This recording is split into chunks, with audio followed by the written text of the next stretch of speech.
Alrighty, and welcome to another episode of the fuck is my show even called? I don't Whatever this show is called, NOVAtazz with Peoples. know. Sorry, just ugh. Um, let's see. What is my show called? I'm just brain farting hardcore right now. Garage Talk, I think. I think that's what it is. I know I changed it, and now it doesn't really make sense to me what it was anymore. I changed it because it was better for the YouTube algorithm. NOVAtazz Automotive Podcast, that's what it is. It was Garage Talk when I first did it. But we do have something special this week. I have an announcement. Kip, American Bumper to Bumper, our friend from... Yeah. Yeah. Well, we're trying to get him to 1,000 subs. I'm going to wait till a few more people get in here before... Oh, damn. We lost Chris already? Want to wait a little bit longer to get a little more people in here so that way more people will know about it. So if you guys are watching the live stream not live, stick around for a little bit and we'll discuss the challenge. It's not a giveaway. It's nothing like that. It's a challenge. And if Chris is back, hold on. Let me click him back in.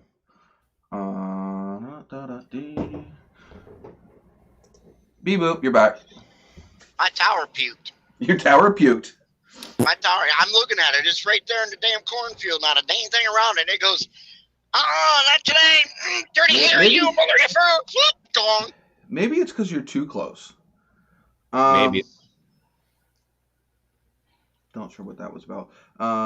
Let me make sure that Well, I know everybody it's not has because this of my invite charm that and needs charisma, and there surely ought to be enough BS spreading the fields without me having to add to it. it. Right. I mean, it is after planting season, so I mean, I don't know. For what they charge, you would really think that they could come up with something that would allow it to interchange between towers to maintain your connection instead of just Dropping tossing on you to your the ass. wolves, like a piece of rump roast or something, like, hey, good luck getting over that fence before you get your ass bit. Oh, come on, that's just funny. Inconvenient, but funny. Sorry, I'm just making sure that other people that normally are in this have the chat link. I haven't heard from Nate. Is Nate still? I haven't heard from Nate or Jonathan. Oh, yeah. Excuse me. God damn. It's all Miss Farmer's fault. She gave me that kick-ass ham. So that's compliments to the chef then. Yes. See, I don't there know you who go, made there it. you go. I mean, it's what is that? Kentucky something. It's actually smoked. They sell it in Walmart, where they have those like center meat things in the center of the aisle. Mhm. Sorry guys, I'd be Backbone. looking up at the camera here, but I'm trying to find somebody's name, which apparently is not on here. But that's where I get it. But not every Walmart has it. It's some kind of Kentucky branded something. But they have a hickory smoked. There's a hickory smoked, a honey smoked, and some kind of barbecue smoked. All right. They do. Who we got here in the chat? We have Grant, and we have Miss Formy, and we have Pilot. 12 o'clock somewhere, right? All right, so Grant has a very great question. What is on the docket date? Do we ever really have anything on the docket per se? No, not really. No. But technically today we do. So anyway, like I said, we have trying to help Kip, American Bumper to Bumper. Used to have a link to his channel down below. I don't know if I still do. There will be after this stream. I did not have time to put what I want to tell you guys today down in the description because I had something that came up right before the live stream. But anyway, I digress. We are trying to help Kip, American Bumper to Bumper, to get up to 1,000 subs. Now, Grant, Straight Six Fan, who's down in the comments below, and Jason from Old Car Auto Guy, I guess along with Kip, I'm not exactly sure, they came up with a video challenge, which I'm going to expand on this a little bit. I understand that not everybody that watches my live stream creates videos. but you got to have a media outlet of some sort, whether it is Instagram or Facebook, something. And most everybody that watches my live stream are car people. So they have a challenge out to, because of the fact that we have a crap ton of, because we're car people, we tend to have a crap ton of cars. If I can find the post here. Nope, that's not it.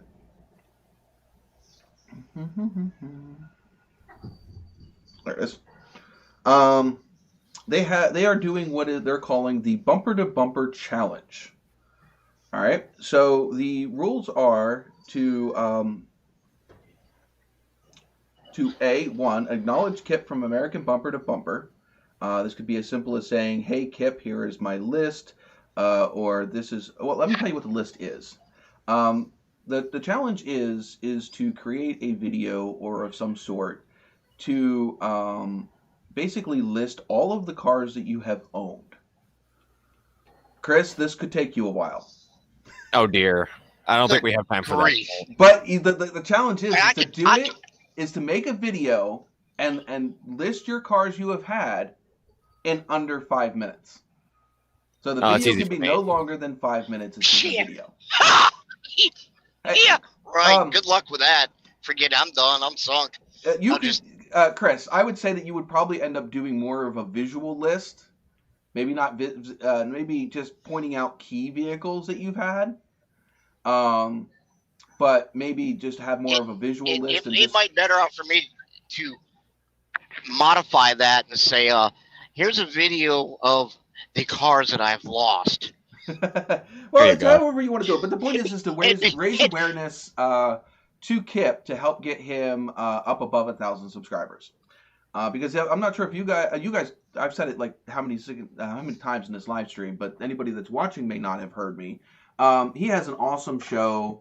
I'm trying to use a mouse, and this laptop does not have a mouse right now.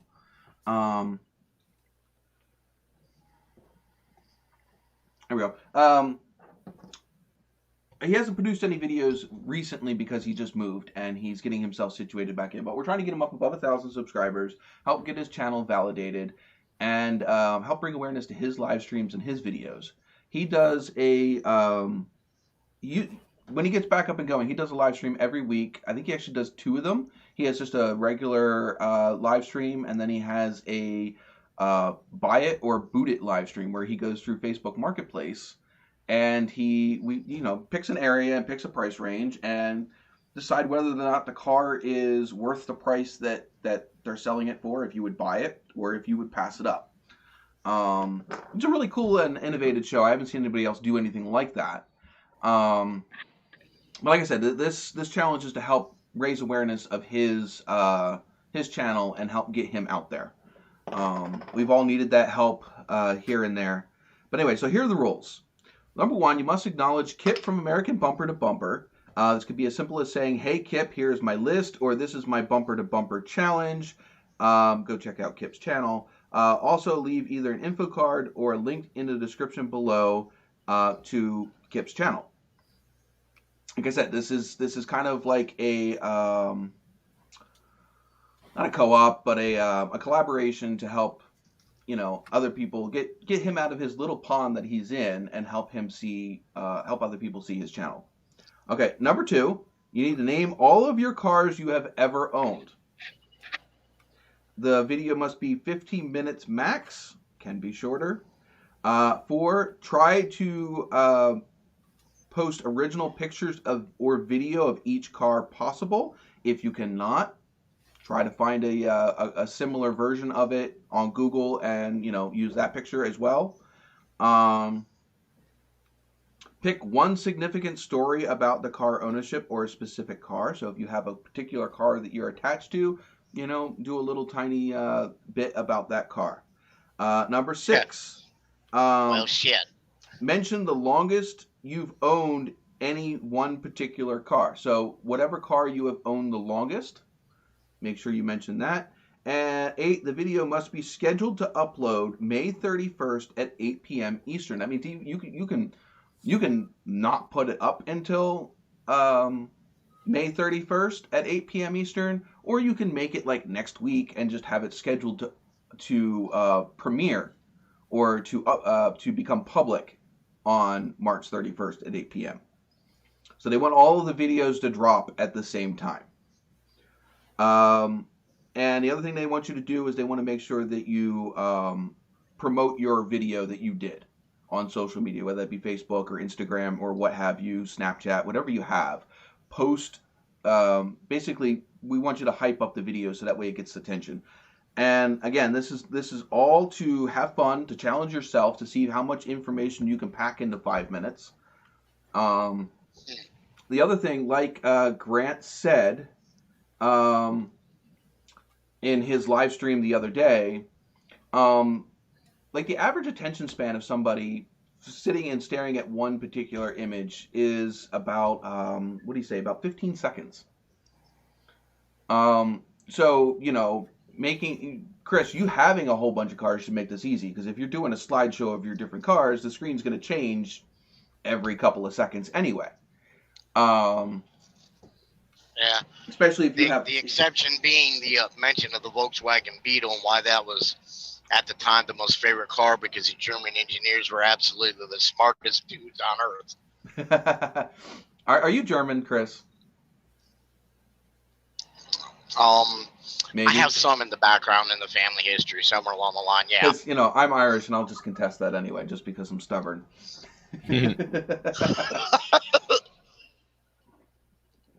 I mean, I only go to say they had one piece of equipment that was standard on that vehicle when they brought the bug out and brought it to the U.S. that was absolutely amazing. And I never seen it fail. Huh? A manual transmission? Oh, yeah, totally. No. All right. Well, we don't want to. You can cover that in your video if you guys make a video between you and Ms. Forming. Well, we'll just say that they were fond of the American West, and they put foot stirrups on each corner of the B pillar. Say what again? Stirrups. They were fond of the old American West and watched too many cowboy movies. So when they brought the bug over, they designed it with foot stirrups on each B pillar. Okay. But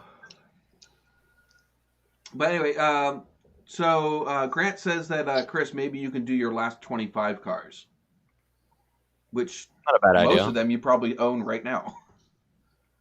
At least. All right. So is that including race cars? Yeah, I would say any vehicle you own. It's got wheels. Yeah, it's got wheels and it goes.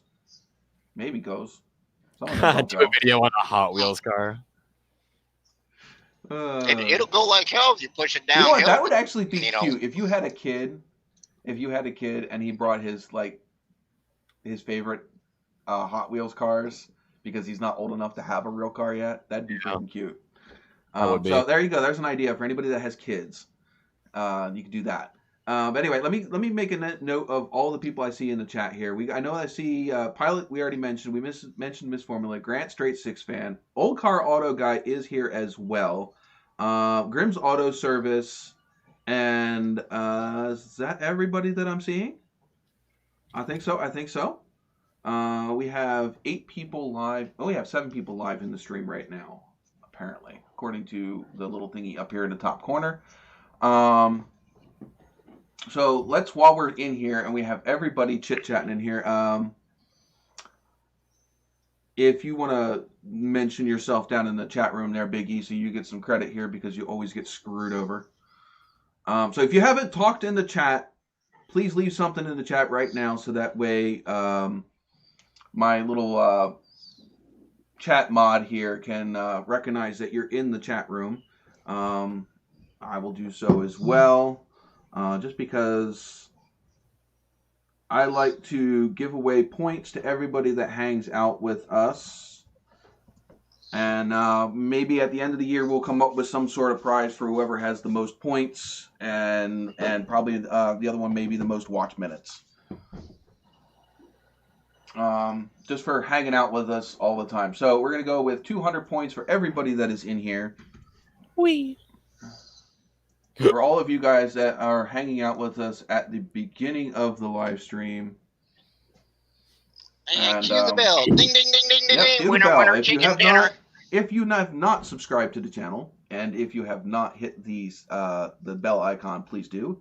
And also, if you guys share the live stream right now, that would be freaking awesome. The more people we can get in here, obviously the more active the chat is, and the more fun everything is. So I do see Mr. John 13 Hammer and Wrench builds just showed up. I will check to see if you got the 200 points. If you did not, I will make sure that you get it. Let's see. No,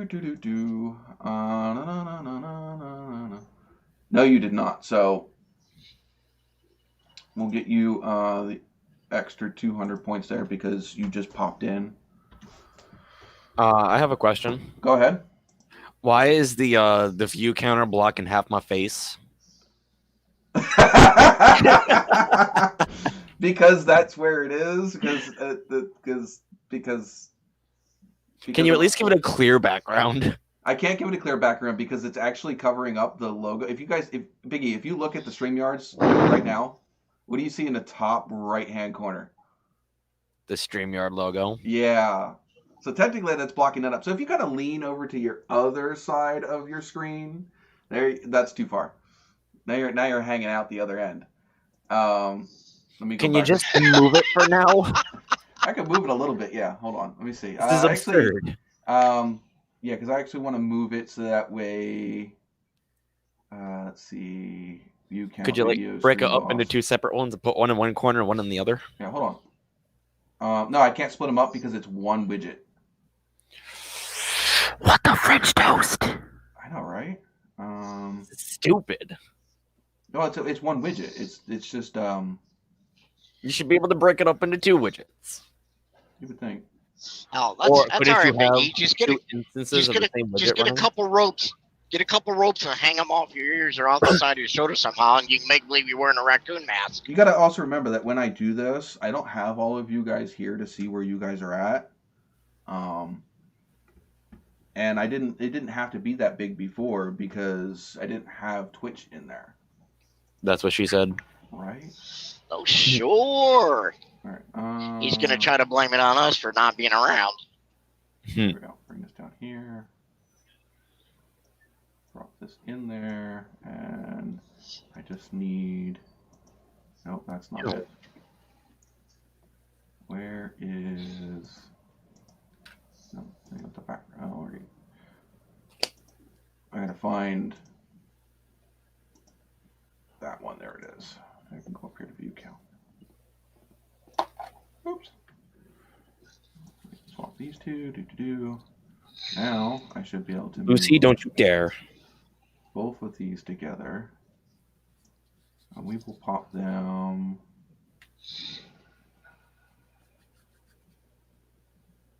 Down here. Yoy. All right, so yeah, so I mean, it is what it is. It tends to be wacky sometimes. Yeah, there you go, Sean. Make it easier. Just swap my position with Big E's. I can't do that.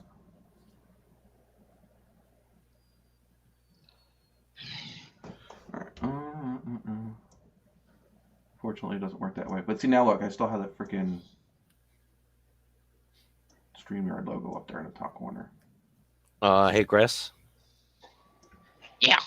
Apparently, Grant can't see anything in your can. No, I mean you can only see the Peterbilt. I'm sorry, Grant, but he is driving a truck right now, so you can only do so much when you're driving a truck. We kind of all just deal with it.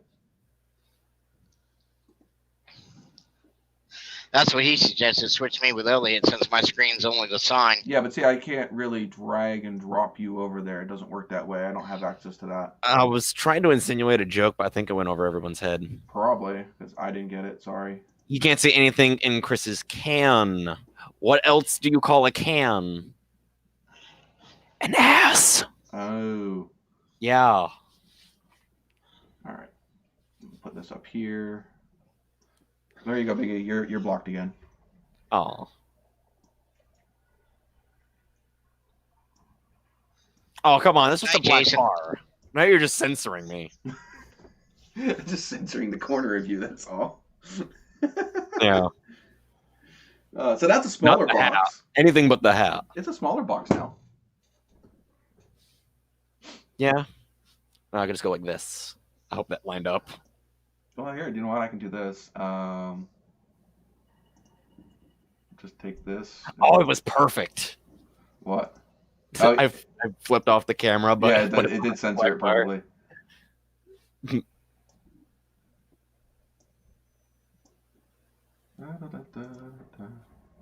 Oh, come on.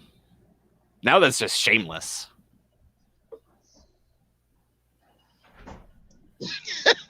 There we go. Wow. And then we could just take this stuff over here and move that up here in this top corner. You're gonna spend more time playing with your goddamn stream. I know. Well, it is what it is. Okay. Anyway. All right. See you later, Jason. Let's see. Off to bed. All right. So now I know that. Hence why I suggested you put him under the sign. Yeah, but I don't have control. If you've ever, you should know this, Grant. You can't really control StreamYard as far as picking and choosing where people are at. The only thing I could do is kick him out and bring him back in. So maybe might be able to do that. Hold on. Pop him out and pop him back in. Oh, there you go. See, there you go. Works a little bit better. So I can shuffle you around. I just gotta get rid of you and pop you back in. Get out, come back. Oh, hello. What did we get? Hey, we just got a subscription. Nice. Yeah, man. I just heard the sound in the corner of my ear. I'm like, whoa, what was that? Who was it? I didn't. I have the thing muted, so I'm not hearing you twice with a delay. Yeah, I would. I don't see who it was though. No, not that. I'm not sure who it was because I don't see it. Feedy World? Huh? Normally it pops up in the chat and it says that so and so has subscribed. FEDAI. Were you reading who it was? WOLDU or something like that? Yeah. That's what it says. I mean.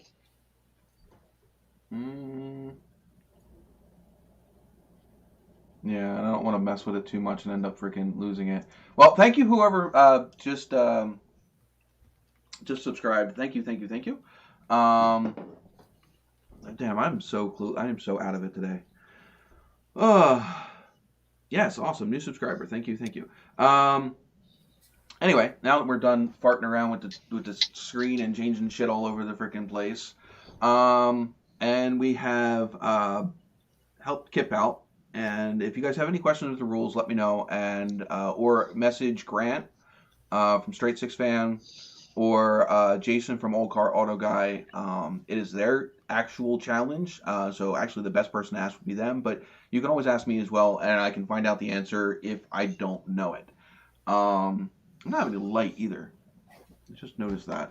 I'm still farting around with myself. This is what happens when you don't take the time to set up your live stream properly before you go live. Yeah. Oof, that's way Man, too you'll bad. have that. Now, I could give you one question that somebody actually asked me. What's up? Back during the week. As far as I know, the answer is no. But is there anything in YouTube amongst your channels where you can communicate directly either with another channel or a subscriber that you're aware of? They used to have that. They used to have messages in YouTube, but they got rid of it. The most thing that I can tell you to do is most channels have other social medias in their About Me. If you look at the top of mine, you'll see actually I have the little icons posted in the bottom of my banner. Those are Right. clickable. Those are clickable links. That'll take you to other social medias that I have that will have a messaging service or whatever channel that you're looking at. If they if they realize that that's a need. The other way you can communicate is literally just in the comments. Say, hey, trying to get a hold of you, da da da. Or like I said, look them up on other social medias. I know that in my About Me, get that out of the way. In my About Me, I also have a link to a public email for my channel. I do believe mine's NOVAtazz@gmail.com. But sometimes they'll have links for that as well. You just got to find and do a little research and find out where you can get a hold of whatever particular YouTuber you're looking for. And if you do message them, just remember to be respectful, because we do get a lot of, let's just say, not so fun emails and messages as well. Negative feedback. Well, it's not just negative feedback. Sometimes we just get spam. We get a lot of spam, a lot of freaking, you know, hey, sub to me because I messaged you, and stupid stuff like that. YouTubers are just literally going to overlook that. Just be freaking normal, be respectful, and remember, they may be very, very busy. They may get lots and lots of emails, so they may not reply right away. I sent out a few emails just the other day, I was thinking about possibly getting featured creators on our live streams on Sunday nights. So like I hit up Andy from Diablo Formula Racing. His problem is he doesn't really have the internet connection to be able to live stream like this. So, and some other people, I did have some people that do visit this live stream quite a bit, have reached out and let me know, hey, I can't do it right now, but maybe we can set some time up in the future. So, also, if there's anybody you guys want me to get a hold of and message, let me know, and we'll see what happens. I'm just gonna tell you right now, most likely a lot of the bigger YouTubers that do a lot of freaking stuff, they're not gonna have time to come and hang out with us on our little channel. So, we got to grow a little bit bigger and become a little bit more in the spotlight before we can, catch some light from some of these bigger channels. I see Low Lid, our Mercury friend, has shown up in the chat. Welcome aboard. Glad to see you here. Mr. John, there is no a lot of the smaller channels don't have a discussion tab. I can guarantee you right now, I don't have a discussion tab. I'm pushing almost 2,000 subs. I still don't have a discussion tab. A lot of tabs like that, you don't get until you're up above 10,000 subs. Or more, some of them. And at that time, the thing is, and that's really stupid, because at that time, once you get that big, you really don't have time to reply to every message and every, those tabs would be a lot more important to somebody like our size, where we can communicate one-on-one, just because we don't have as big of a following, to help us actually build a following when we're smaller. But apparently YouTube doesn't see that as a need for channels our size. So, it is what it is. I work with what I got. That's why I mainly communicate on Instagram or my Facebook page, Twitter too.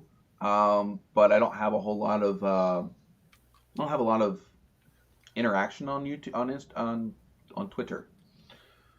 On Twitter? On Twitter. There are so many different freaking social medias. Once you start doing this and you start trying to figure out where everybody is at and where you're going to get noticed, it's amazing how many different ones there are.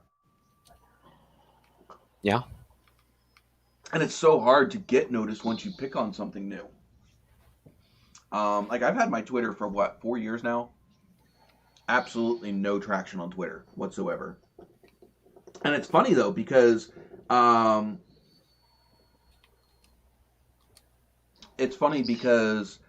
when you're on, like my YouTube literally will send a direct link to Twitter every time I post a video or I go live.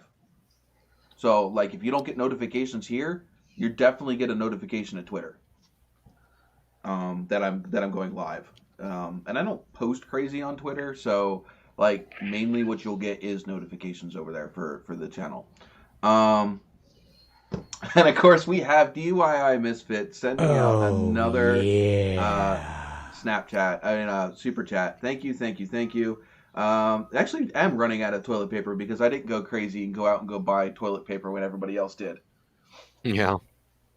But thankfully, you can actually find toilet paper in the stores at least a little bit now. And it did kick him all the way back up. I thought he was going to. It was like he was almost dead for a little bit there, but it brought his health all the way back up again. Now, Mr. John 13 Hammer and Wrench Build says he's a small channel and he has a discussion tab. Over 1K subs gets the community tab, discussion tab. I had a discussion tab, but after 1K subs, I now have a community tab. Okay, I didn't know if you had one or the other. I have a community tab. I didn't realize that there was a different. I've had over 1,000 subs for a while now, so when they did switch that over, I was already above 1,000 subs. So that is what it is. Few just in time. Yeah, you were almost dead, man. You were about ready to be kicked, but it doesn't take much to kick you. I think anything over like a $3 super chat will kill the stream boss. I think I didn't want to set it too high. But if we do start having more super chats or whatever, I'm gonna probably have to raise it so it's not so easy to kick them. But for right now, I think it's only about 3,000. Not 3,000. Wow. About $3 super chat or like a $2 PayPal chat, I think, will kick it. But yeah, thank you, much appreciated. I will put that TP fund to good use. I was going to have a big announcement for the channel regarding the TA, but unfortunately, I was not one of the lucky ones to receive any large sums of money at the beginning of the year. So that's not going to happen for a little bit. I gotta put savings in the bank. Though we did make a purchase for the PC so that way I can get back to editing videos. We picked up a better graphics card because the graphics card that I had was not able to run the video editing software that I had. So we had to upgrade, and that's why you haven't seen any videos, actual edited videos from me, because the computer wasn't capable of doing it.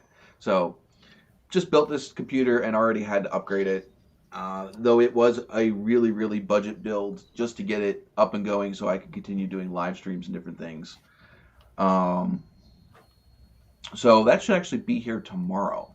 So we'll see how that goes tomorrow and see what happens with that. Another thing is SnowRunner drops tomorrow, right? Or is that Tuesday? Is it tomorrow? 27th, right? Yeah, 27th, 6 p.m. Here. So hopefully I will be live tomorrow around 6 p.m. as soon as the game downloads, and we'll be showing off the new SnowRunner game. It's basically like an off-road trucking game. You got all kinds of vehicles, from loaders to everything else.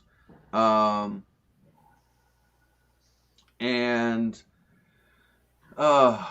different things, and to help supplement the fact that I can't produce as much live content, live content I can do. I can't do as much content in the garage right now, given the certain circumstances and financial stuff. Circumstances. God damn, cannot talk. English is not his first language. No. I speak gibberish. How about you? I speak English sometimes. Mr. Johns. Apparently Straight Six Fan is not getting us too clear. No. But Mr. John says that we're pretty good. I will not be seeing any relief money. I'll leave it up to you to guess where that money went, considering there's only one certain way that if you were going to get money and didn't get it, where it would have gone. But yeah.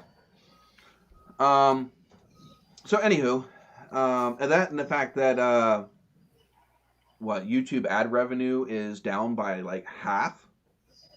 I'm still pulling the same amount of views as I was before all this started, and my ad revenue is cut in half. It is. So yeah, these super chats really do help. You'd be amazed as how much they help when you're a small channel and your ad revenue is gone to shit.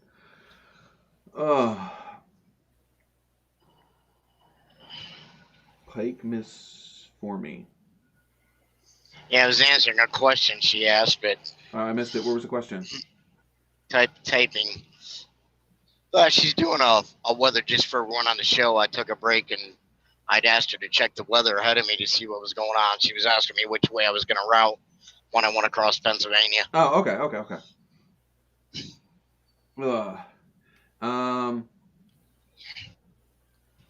Yeah, my ad revenue is probably I would say it's at about 60% of what it was.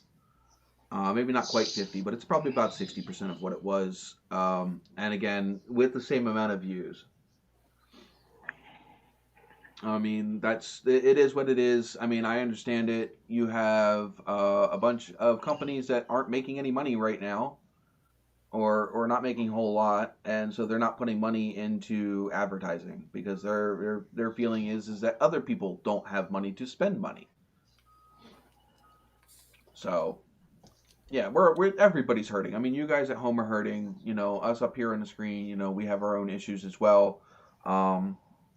Now, granted, I'm still working. I am an essential employee, so I don't, I still have to work. Chris obviously is an essential employee. He's running his nuts off because of everything. Yeah, we were point blank told directly when they started all this bullshit and the self-quarantining and stay home bullshit that this option does not apply to you guys. You will keep going, and the only way you can stop is if you actually catch the thing and end up in hospital. Well, yeah, the trucking industry stops, America completely stops. Oh yeah, for sure. I mean, you guys are the veins and arteries that keep this country going. So you guys can't stop. Obviously your job is a lot harder now because of all this. I mean, restaurants being closed, rest stops being closed. All of the stuff you guys need that are long haul truckers that you guys depend on because you can't be home isn't available right now. Mm-hmm. Yeah, I mean, even some of the truck stops even shut down their drink islands, so I mean, you can't even get a hot cup of coffee. Yeah, I know. Once you get your fuel, how are you supposed to stay awake, man? You almost need to get yourself a freaking cigarette lighter, Mr. Coffee. Mm-hmm. Just brew your own cup right in your freaking truck. There you go.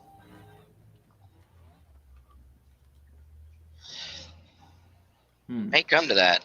What? And I lost it. What are we doing here? Stupid thing. Yeah, Mrs. Formula, I guess we're glad that we don't have smell-o-vision because Chris can't freaking stop and take a shower anywhere right now. Yeah, I got that problem covered a long time ago. Oh. God bless bath in a box. Pulling, do you? Nope. God bless bath in a box. Oh, you guys have one of those. If it'll clean a baby's ass, it'll clean mine too. Baby wipes. See, that's why there's no baby wipes. Yeah, someone's hoarding them too. Stock up on them because they can't take showers in the freaking, at the rest stops. Yeah, Chris, what the hell? Yeah, hey, it is what it is.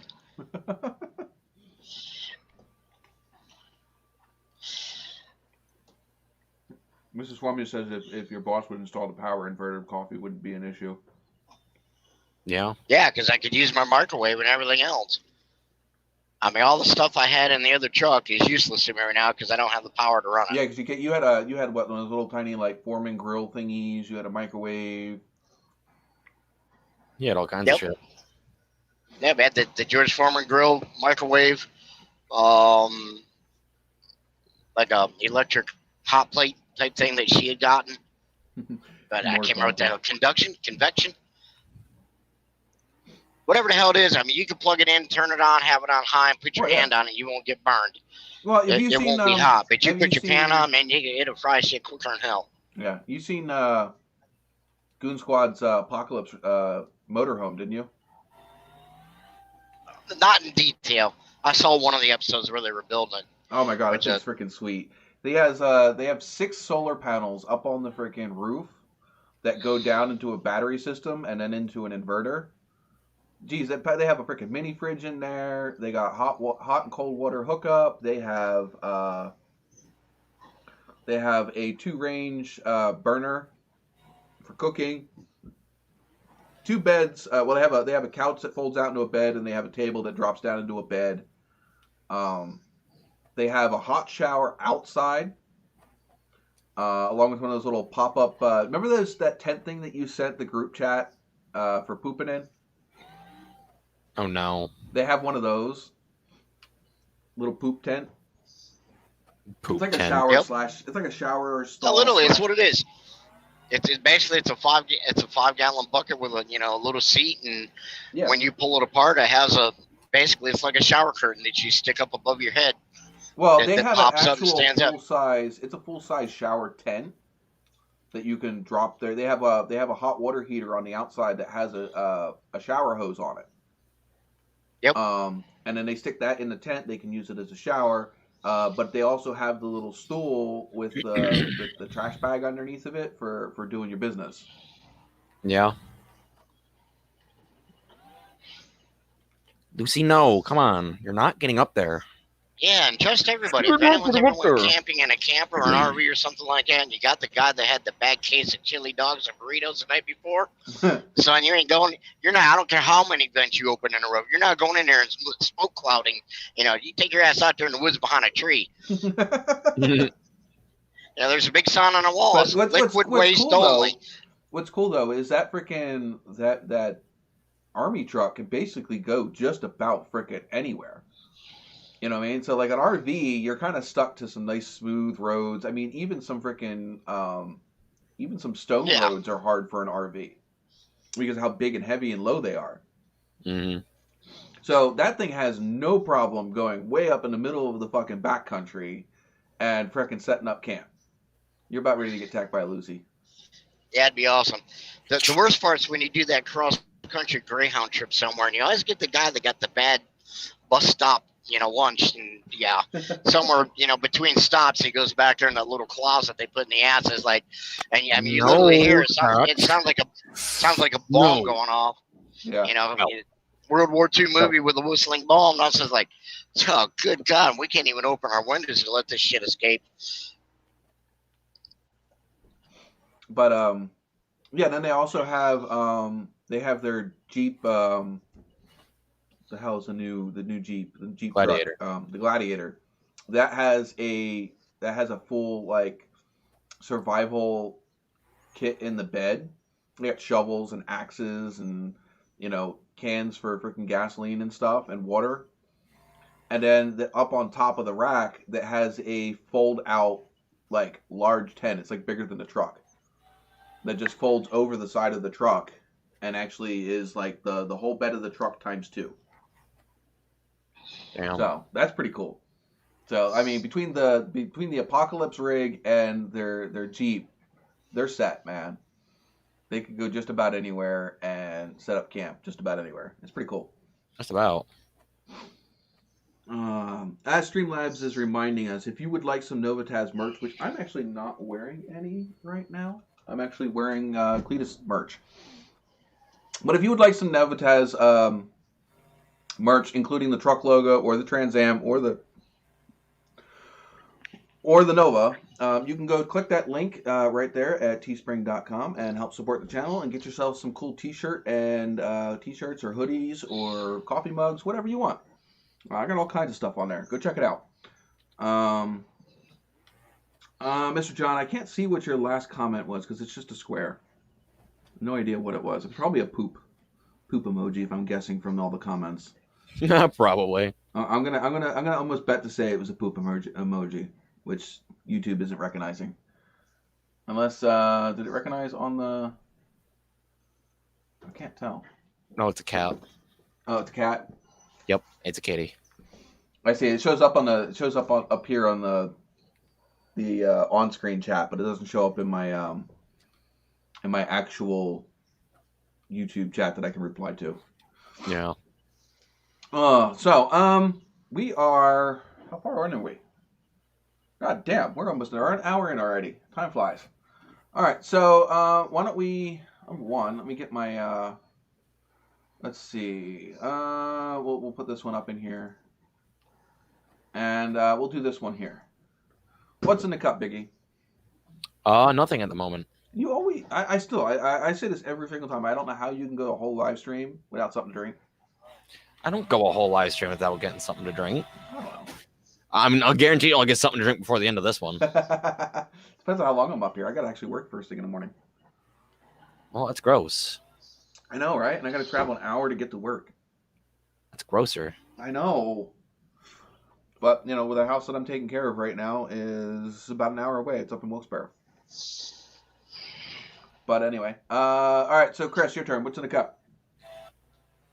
A dead cup of coffee, a can of Red Bull, and then we got a case of our zero sugar glacial water we drink with the magnesium, potassium enhanced, and whatever else they stick in it.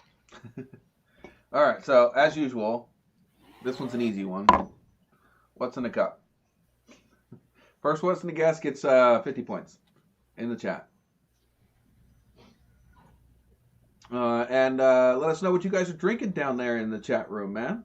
What is your beverage of choice? Does not have to be alcoholic. It can be, but does not have to be.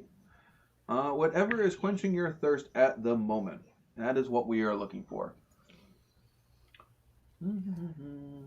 Well, what kind, Mr. Well, you got to be a little bit more specific than that, Mr. John. That's too easy. Providing it's publicly educational.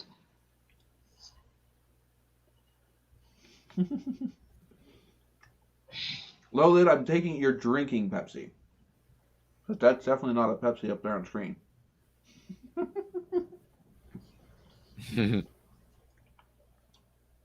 Now that sounds good. Somebody's got to send me some of that, Miss Formie. I want to try that. Miss Formie gets it. 50 points for Miss Formie. Yingling. That's a really bad way of pronouncing that. You can tell you ain't from Pennsylvania. Pennsyltucky. Where are you at? There you are. All right. That gives you 8 plus 3 is 12.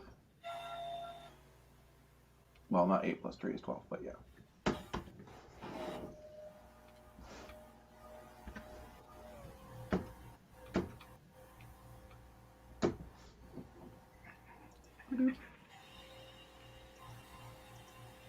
You got a long way to... I don't know if anybody's going to catch Misfit Mechanic.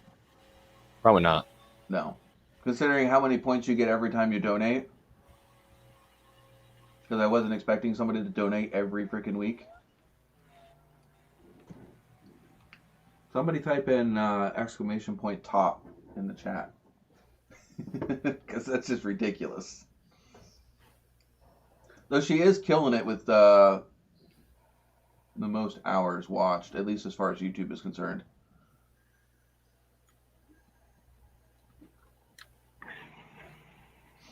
It pays attention more to Twitch than it does YouTube with hours watched, though, which is retarded.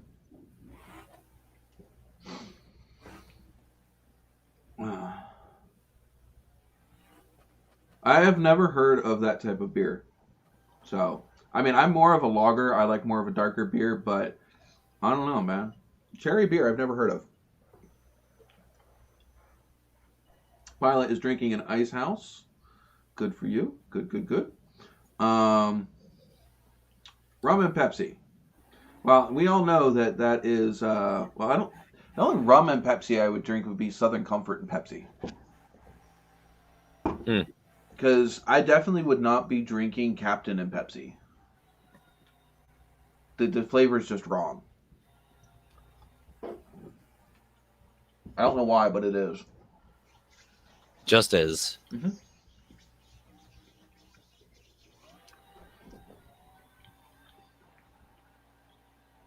Just imagine Peter Griffin saying Ice House. Ice House. Oh, I can think of Peter Griffin doing the Bird is a Word song. Oh, no.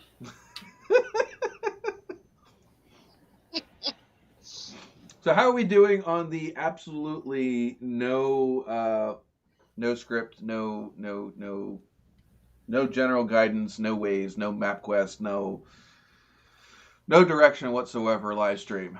You guys enjoying yourselves out there? I know I'm having fun. I did put out a poll. In fact, actually, yeah, we're give it a couple more minutes, and we will do the loyalty bonus for an hour in as well.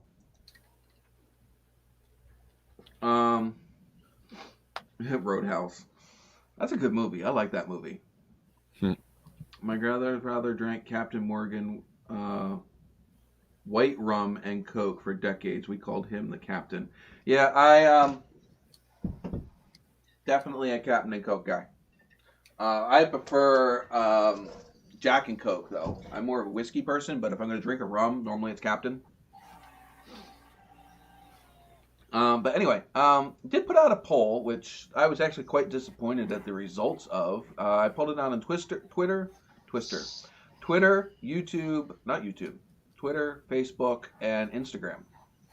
I was trying to see where you guys, like, not necessarily people here on YouTube, because obviously if you're here on YouTube, you're going to watch it here on YouTube. But as a second place to stream, because I have been using Twitch, obviously Twitch gets absolutely no views for chatting. If I'm playing a video game, I get people in there hanging out, but when I'm chatting, I don't. But I was trying to figure out where people would want to see an alternative place to watch the live stream. Whatever have you, where you guys think I would get more views. And though the poll actually probably is accurate, only 4 people voted. Oh. Out of all of the people that saw the post, because I can see how many people see the post. I had several people like the post, which does absolutely no good whatsoever. Liking the post tells me nothing except for the fact that you saw it. That I had 4 people out of all the people that saw the post actually take the time to hit at one of the 2 buttons for voting. Though it was 3-1 Facebook and YouTube. Now, does that sound about right to you guys? Yeah.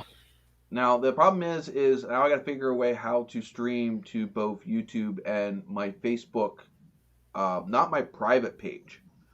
Right now I can stream to my private page, which I don't really want. I don't really want, that much attention on my personal page.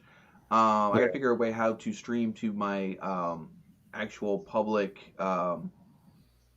YouTube page for Facebook. So the NOVAtazz Customs Facebook page. Mm-hmm.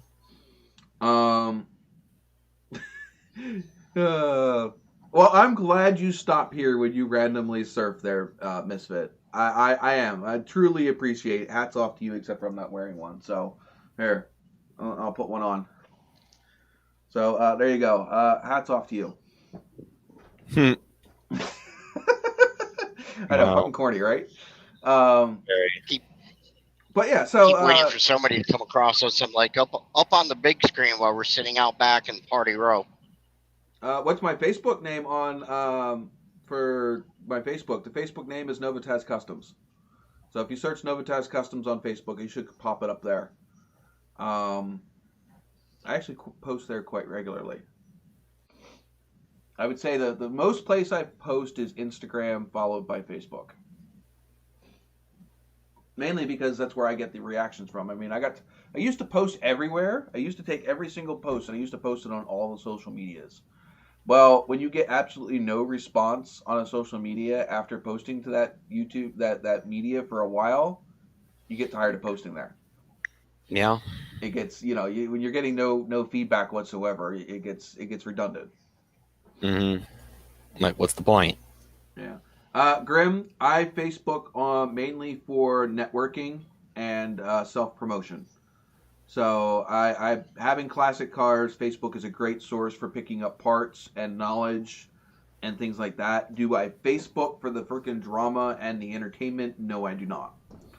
90% of my time on Facebook is literally taking care of my YouTube page on Facebook, taking care of my fourth generation Nova page. I run a group for over 3,000 members.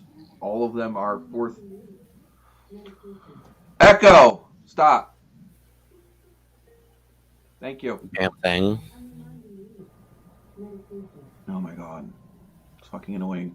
But anyway, so yeah, I use social media to my advantage to help myself grow and to help support my automotive addiction.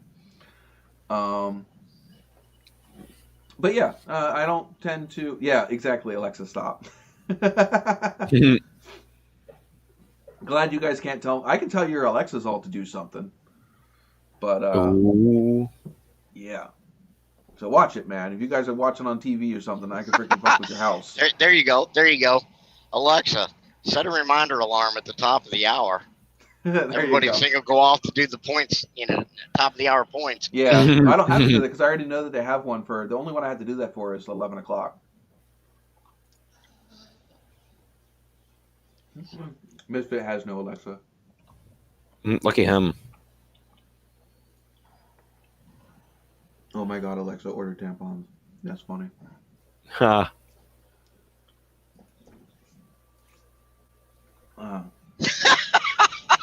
What are you laughing at, Chris? Did you say something I didn't? Low lid's comment on Alexa. Yeah, order tampons. Or Alexa, kick the dog out. Oh my god. What the hell? She said she didn't know that one. Oh my god. I could do that one because we don't have any series here.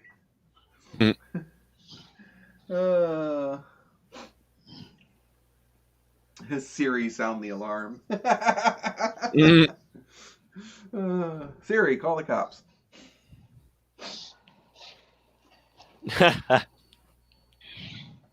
Oh my god.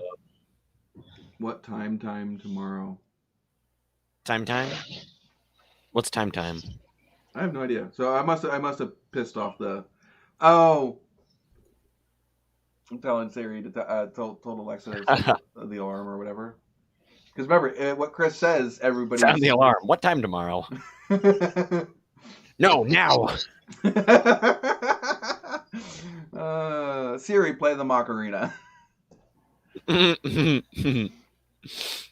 Oh my god. Siri, turn off the Xbox. Xbox turn off.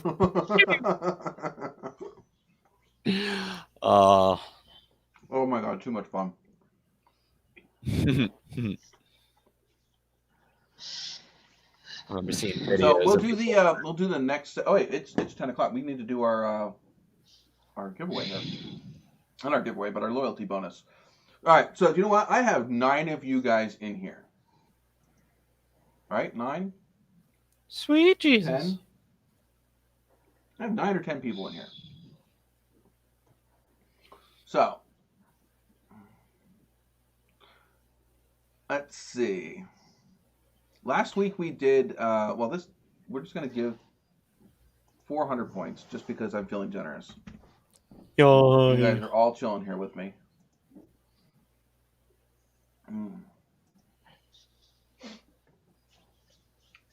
Okay, so you guys are all sitting in here chilling with me. So 400 points. And I give another 200 points if you guys can guess the first engine that I owned. First engine that I've owned. I've talked about it a few times, but I'd be really amazed if you guys got this one. Now, the plan was to put this engine in the... At this point, I didn't have a car when I got this engine at first. But after I got my first car, the plan was to stick this engine in the... actually, no. Originally, it wasn't that car. My first plan was actually to go get an El Camino and stick this engine in the back of an El Camino. Oh, damn. Yeah, in the bed of the El Camino. That was my first. And this was back in 2001. This is a while That's ago. one way to get some weight over the tires. Right? This car would not have been at ground level anymore. So this car would not be sitting, you know. You would need to hop up in this vehicle at that point. So that to give you another clue. Well, that's really anticlimactic. Freaking first ass freaking Oh, somebody freaking got it already. I must have talked about it too much, man. I always thought that was going to be a hard one. I'm telling you, she's good. Well, it wasn't Miss Formy that got it first. It was Mr. John 13 Hammer and Wrench Builds. He fucking nailed that shit. oh, goddamn, he did too. I guarantee you, I probably didn't have that crap out of my freaking mouth for more than like 30 seconds, and he already had it in there. Yeah. You just shot his shot, and it happened to be right. Right? That brings him all the way up to, if I exclude the me and Streamlabs and stuff like that, 1, 2, 3, 4, 5, 6, 7. Streamlab gets points. Yeah.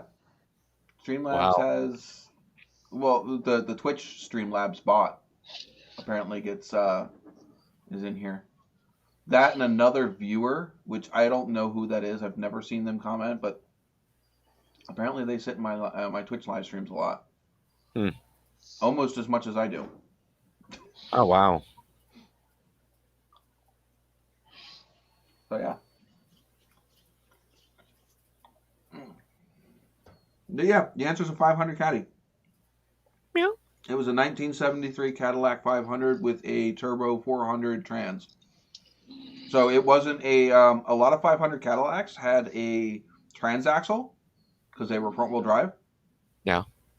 Imagine that big ass Bertha sitting front wheel drive in a Caddy, man. That's freaking insane.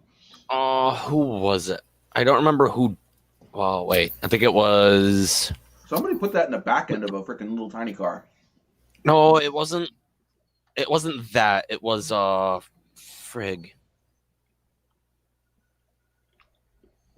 I think it was Roadkill. We're at the track and they had some car and someone came up in this car and it's an old Mazda pickup with the old 455, I think, or something like that. Yeah. And answer your question, John. 455 out of an Olds Tornado. Yeah, that's what it was. And it was called the Mazda Roddy. Yeah. But Mr. John, a 500 Caddy will fit underneath the hood of like my Nova. They have a sunken intake.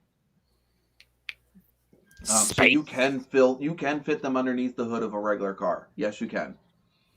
Though most likely I would have it sticking up out of the hood if I had it underneath the front of the car.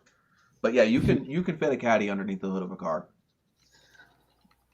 Hell, the fun part be taking one of them mounted midships with a transaxle, the transverses, so you can run an axle to front and rear with all-wheel drive. Hot Rod Magazine did that. That'd be stupid. I think they stuck it in the Gremlin. That's just ignorantly quick right there. I had somebody stuck them in the front of a Chevette, a 500 cubic inch powered Chevette. Literally, it was engine trans, no drive shaft, rear end. God damn. Literally, just you can look it up. It was literally the engine, the transmission, and the engine and transmission literally sat in your lap. Has it made it to the moon yet? I was back in the 80s, the late 80s. So it's probably about halfway there. Maybe. The 500 Caddy would not fit transversed in the front of a normal car, but they did make them rear-wheel drive. In fact, like I said, one of my Cadillacs is a rear-wheel drive. Well, the Cadillac engine I had was rear-wheel drive.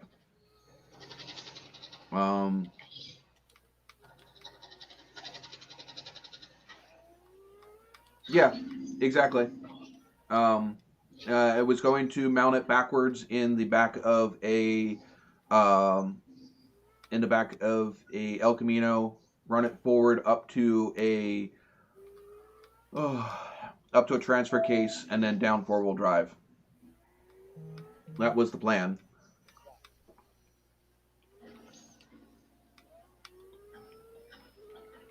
Yeah.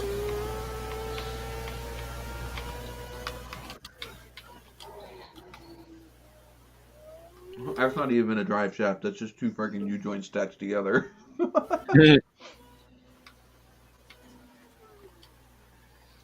That's funny.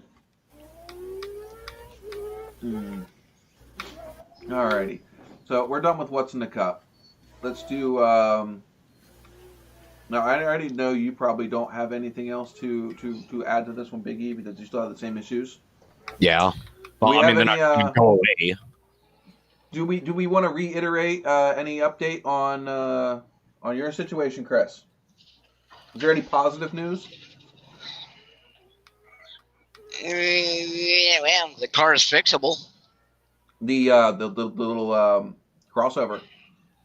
Yeah, the Outlander. Yeah, they did a physical whatever investigation estimate Thursday afternoon, and they got hold of them yesterday. They're gonna fix it. Estimate come back at $7,200 plus supplementals, whatever they find when they do the repairs. Mm-hmm. So whatever that's going to add to the truck's totaled, but by the time they do the deductibles and everything on the policy, I mean, yeah, we're gonna get like $2,000 of that. Yeah. Wow. And then it's not going to be a full payout until such time that the lovely state decides to get their head out of their ass, go back to work. I got to do a application, send the title in to get a salvage title, and then I got to supply the insurance company with a copy of the salvage title before I'll get full payment. What about the vet? The vet's on me. Okay. The vet and the NASCAR. I mean, damages adds up to us. They wouldn't do nothing for them. And anything they're going to go after, they're going to go after the other guy, either insurance wise or personally, with whatever they pay out. Oh, but they are?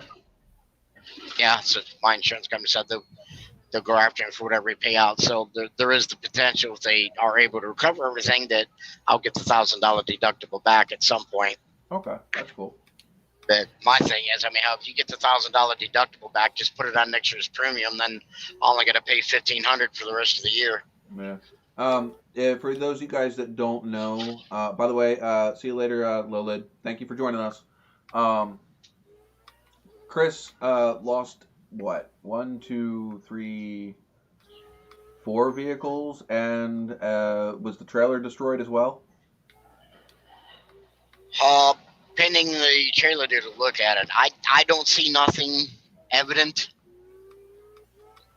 I think it was far enough away from the fire that I'm not even sure if the heat got any radiant damage in the paint from the heat. Okay. When I was there before I left for this trip, it doesn't look like, I mean, it's dirty, pending a wash down, get it washed and clean it up and then see if there's any blemishing or fading in the paint. But I'm gonna rule it out just because all the reflective tape and stickers from the dealer, none of them are melted or scorched at all. All right, cool. That's good. Nothing appear peeling or nothing that. I want to welcome Joey Van to the channel. It sucks, but it was a project car, which is why there's no insurance on it that I had myself. But it just blows my mind that a vehicle 26 feet away or more, and the tarp and the car cover has debris that melted through and basically pitted the paint and bubbled the gel coat and clear coat in the paint. But I mean, on one hand, I could bitch about it, but on the other hand, it's a project car. It's fiberglass. The damn thing needed stripped and painted anyways. All right. To make it, it's the principle of the thing. And well, I mean, the biggest principle is the fact that truck shouldn't even have been there. Yeah. If I remember correctly. That truck wasn't even supposed to be where it was sitting. It's frustrating. I mean, at this point, it's frustrating. Yeah. The truck's a total loss, and that's the only truck I had to pull that trailer with that we bought. So, and we're not in a position to be able to replace it right now with buying the other truck that we bought for the house out there that she drives. It's also frustrating there, so. at the fact that vehicle wasn't supposed to be there, and that the yard is absolutely claiming no responsibility for that truck being there and in that state, in that condition, that it could cause that kind of damage. Yeah, so we'll see. I mean, the truck technically is fixable. Yeah, it's going to need some lights, needs a windshield, a wiper arm, a passenger side mirror, and then whatever body panels, if they need replaced, or just sand them down and repaint, reshoot it. Yeah. I haven't had time to actually try to clean any of it up or look through it in detail. I was so disgusted when I went back and seen everything that, I called the insurance, said, yeah, this is where it's at. Here's the pictures, and I'm going back to work. You can call me when I'm in Seattle. If Biggie wants to pull up some pictures, if he can, because Grim. Why is it always got to be me? Because if I do it on mine, it screws up the whole live stream because of how I have it set up. Anytime I try to do any open kind up of another share, goddamn tab. Huh? Yeah. What I should do is send you the before picture of what the truck used to look like. I mean, you have pictures of that truck sitting there before the fire. It's in that exact spot. Yep. Yeah, somewhere. I'm not sure. I can say one thing. I took that truck to a car show, and the first car show I ever went to, and the only damn reason I put it in the car show because it was a 5-block walk from where they were parking spectators. So it was cheaper to pay for the it was easier to pay for the parking for the car show. I drove 1,000 miles that day, and it was easier to park for $20 in the car show, which I was going to the car show anyways because Miss Formula had her 71 Formula Firebird there. And I crawled. My whole purpose was I was going to park, crawl underneath the truck with a sleeping bag, and sleep. Yeah, try to. So for $20, we was in the car show in working truck class, and I ended up winning a homemade trophy for there it is. The longest distance traveled to go to the car show. Get rid of this. What's wrong with the truck thingy here? Because that'll make it. Nope, that made it worse. That was better. Yeah. Now see that picture right there. The pickup truck's actually sitting 15 feet away from the car hauler. There, I mean, there's 15 feet of space between them, which it doesn't look that much in the picture.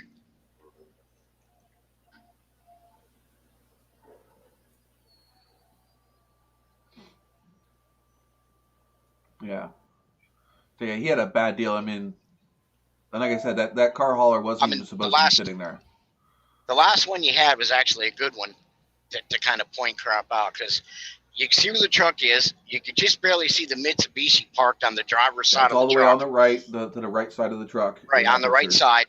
Now, on the right side of that, with 4 to 5 feet of separation over there is my other pickup truck with the car trailer hook, just a flatbed car trailer hooked to it that has the Corvette on it, and the Corvette is actually sitting behind the Mitsubishi. So the front of the Vet is an easy 26 feet or more away from the cab of the car hauler when it burned. Where are you going? I have no idea. He had some newer pictures that he posted like towards the end. You can scroll through the bottom without somebody seeing it because just watch what you put up. Because I know there's some stuff in our chat. This is everything in the chat, so. Well, there's some stuff in our chat. Let me just. What this one? Yeah, and what hurts out was the damn sunlight shining on it when I snapped the picture, so it doesn't really show the. I mean, the truck has black pimples all over the place. You can see them. You can see them just fine. It's fucked. It's basically the windshield. The truck. It's not just cracked. Yeah, there's the good one. It melted the laminate. That piece of glass is supposed to be another 6 inches up on the windshield. It was that hot that it melted the laminate between the glass, and the outside glass on the windshield is actually slid down on top of the wipers and the cowl panel. That's just supposed to have in a picture where it cracked and busted that piece of glass on the corner. You can see it really good there. How it's just slid all the way down. Mm-hmm. And the like I said, both vehicles covered with basically melted plastic pieces and magnesium. I'd hate to see what underneath the dash of that truck looks like, because I'm sure if it melted the windshield that bad, I'm sure anything plastic or rubber underneath that dash is melted too. Probably. Yeah, it's like I said, it's gonna. I'm sure there's a plastic soup underneath of that dash. It's gonna be an investigation to see what's how bad it is internally. The external stuff could be fixed. I mean, do the bumper balance panel, whatever they call that piece on the bumper between the grill and the bumper, a new headlight there, windshield, and the mirror on the passenger door, and to hell with the rest, and a new tire because that tire caught fire. Oh yeah.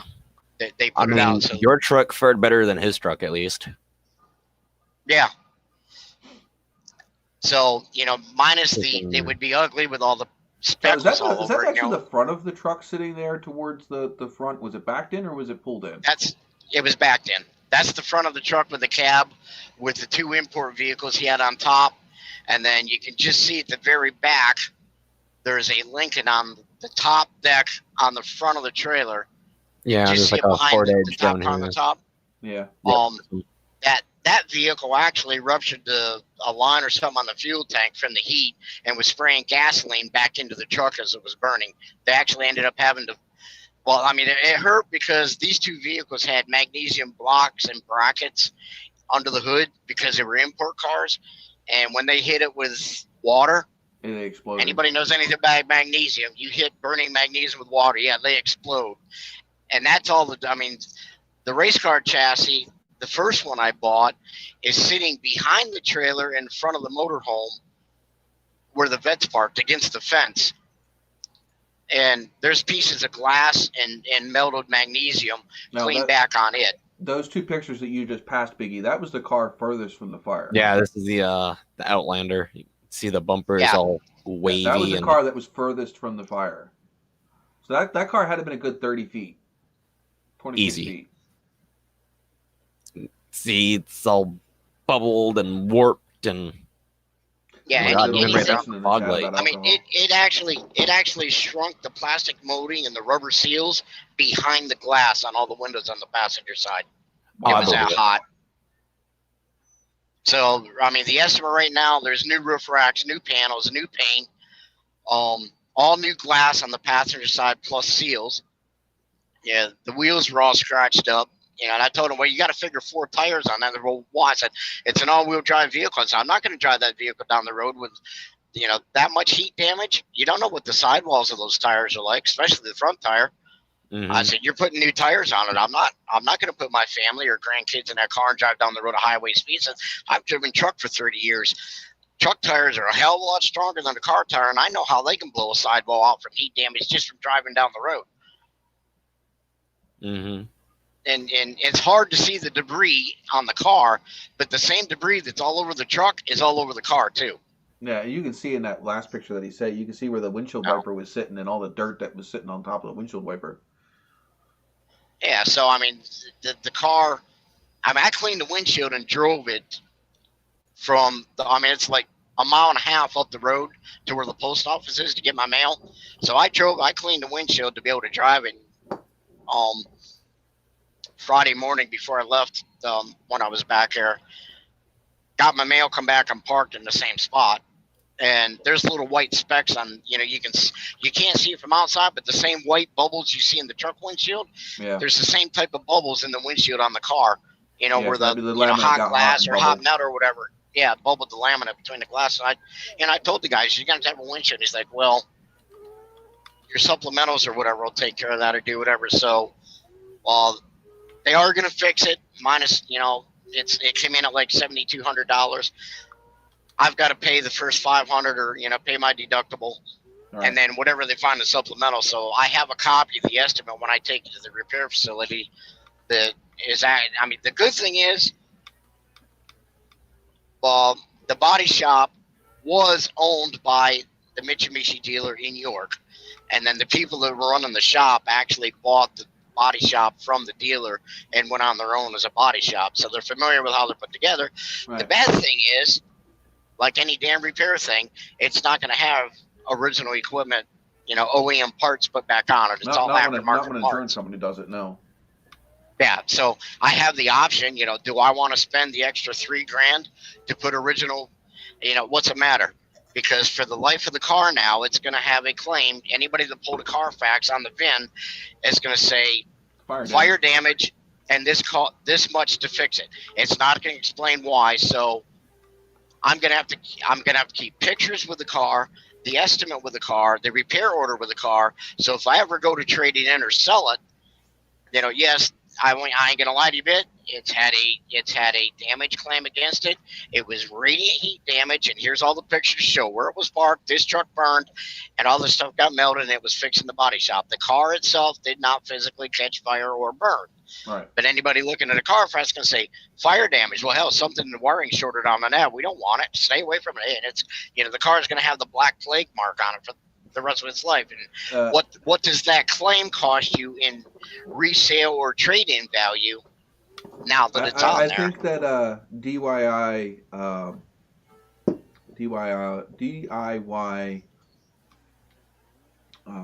what is it? DIY gang has you beat on fire damage restoration. Yeah, probably. You know what I'm talking about? They've done some wonders. The DIY auto DIY gang, they restored that burnt Hellcat. Yeah, I was gonna say I was a Challenger, right? Yeah, the Hellcat. It was a puddle of plastic. Is the easiest way to describe it. It was a metal skeleton. That was all that was left. There was no plastic left. And even the metal skeleton, I think either the barn or the crane dropped down on top of it and crushed the whole back half of the car too.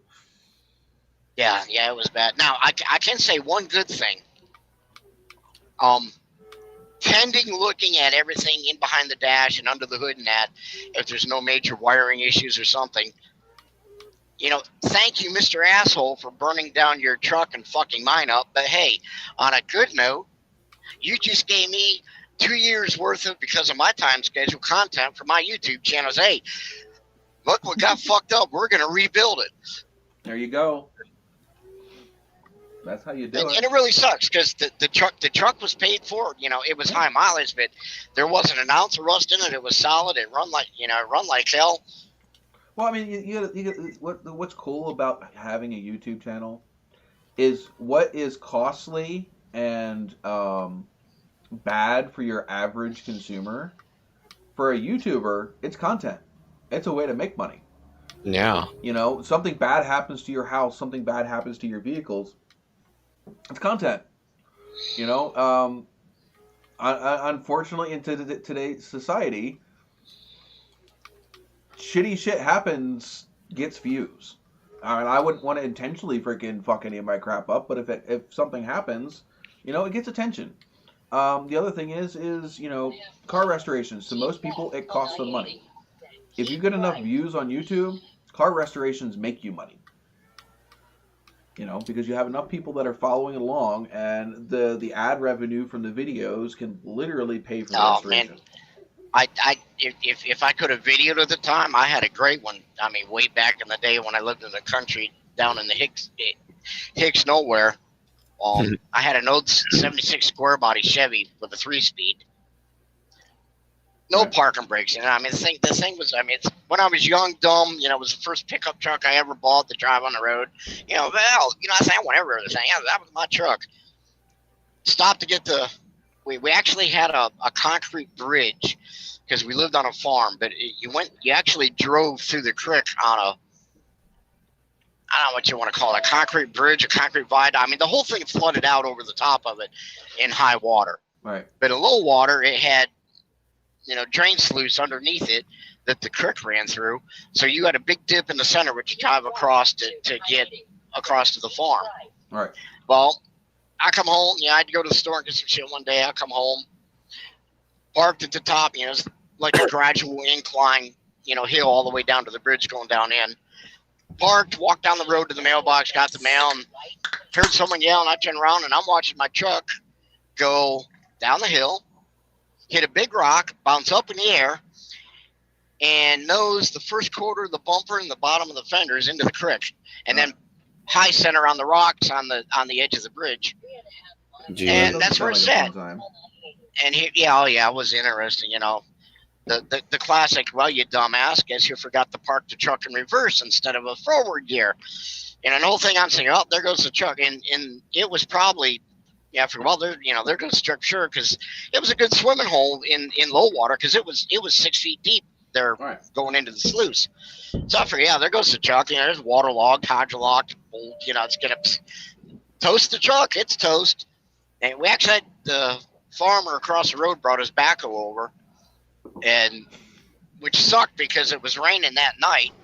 So by the time we got over to get it, there's actually water running through the center of the bridge he parked in, and I had to crawl out across the front of the truck to hook chains to the front of the bumper, under the water, Right. so that he could hook it with his backhoe and try to pick it up in the air. He got it up in the air. Like, okay, hey, the oil pan's not crushed. There's no leaks. There must be oil in it yet. And it wasn't deep enough to get in the intake or up over the top. So, he swung the front end over while I fired it up and backed it up. So he swung the front end over and let his backhoe extend out so we get this thing back in the driveway. We got lucky. Which that worked out. It was like, all the stuff you see now, like stupid ass videos. And that would have been one that would have made the stupid file easily. Well, Miss Formula says she'd rather spend money on the NASCAR or the convertible. That's all well and good, but the thing is when you make YouTube content, you spend the money where the money's coming back. So it all really depends on what is catching viewers' interest, because I'd love to spend money. I mean, I would love to freaking do certain things with my channel, but if spending money and filming it isn't going to return me any revenue, it doesn't make much sense. Yeah. Yeah, and everything we do right now is basically to build the channel. But I'd give her credit. The NASCAR is street legal, and the convertible is her '68 Firebird that needs some minor welding on the panels done, and then get it media blasted and painted and start putting it back together. Yeah. But just remember, always film horizontal, not vertical. Yeah. She's got that little GoPro knockoff camera to use. So yeah, I just found mine. Hold on. The biggest problem is basically what everybody else has. What's the most valuable commodity that you ever have in your life? You never have enough in it. You can't buy it or sell it. Money. I found my my big suction cup too for doing the car rides and stuff. Oh, yeah, that too. Your time. And that's our problem. We just, with her working and me working, there's no time to do anything at any time. Yeah, and you'd be amazed how much time it takes. Not just the filming, and like the thing is like with a lot of YouTubers, they can do something quick and easy, but when you're an automotive YouTuber, you're not just you're not doing body work quick. You're not going to be able to put an engine in quick. You know what I mean? So the 10 or 30 minutes of filmed footage that ends up on the screen, could have taken a day, 2 days, 3 days, 4 days to actually complete. Mm-hmm. But here's or longer filming plus whatever editing you do to it. This is the little knockoff one that I have. Now, what is the name of yours? AKASO. I don't know if she remembers what hers is or not. This was like we $40, took it with us. But the thing is we took it with us last year on the cruise. You can get a GoPro Hero 4 now for about $100. That one there cost about $40. For the extra for double the price, I would go get a GoPro. Oh, yeah. You don't even bother with a GoPro 5, 6, or 7 because they're junk. All three of those have issues. Mainly sound quality. Some of them have video quality. Some of them literally just die randomly. Stands to reason. Corrupt files. Those ones all have freaking issues. The GoPro Hero 4. I have to agree with her. Yeah, the GoPro Hero 4 and the new Hero 8. If I could afford the new Hero 8, I would go pick up an 8. The 8 is absolutely a gorgeous camera. But yeah, what's retail price if you know offhand? The 8 probably like $700. No, the 8's like $300. How much? Like $300. Oh. GoPros have always been around $300-$400. for the new, the sessions are cheaper. I don't like the sessions, but if you need a smaller space to work in, they're smaller. They're just a little square. But if you need them in a smaller space, the sessions work great. But I don't like the sessions because you almost need an external device to be able to view what your footage is, because there's no way to view what you're looking at without an external display device. So either your phone or what have you. Yeah, that's the only thing I don't like about her is when you're recording, the damn screen shuts off. Well, yeah, so it's still recording, but it shuts the display screen off, and then I'm not familiar with that. Well, shit, it shut off or the battery went dead. No, mine does that too. And the regular GoPro will do that as well. It's to save battery life because it takes a lot of power to power that screen. And so if you want, like, what sucks about this one is, this one has a battery life of about 15 minutes. Wow. Of continuous runtime. My GoPro... That's probably about standard with all of them, isn't it? My GoPro was 45 minutes on a single battery. Okay. I had 4 batteries for it. So I could always charging... I could charge 2 of them at a time. So I could charge 2... I could have 2 on the charger. I could have 2 with me, and then I could swap them out.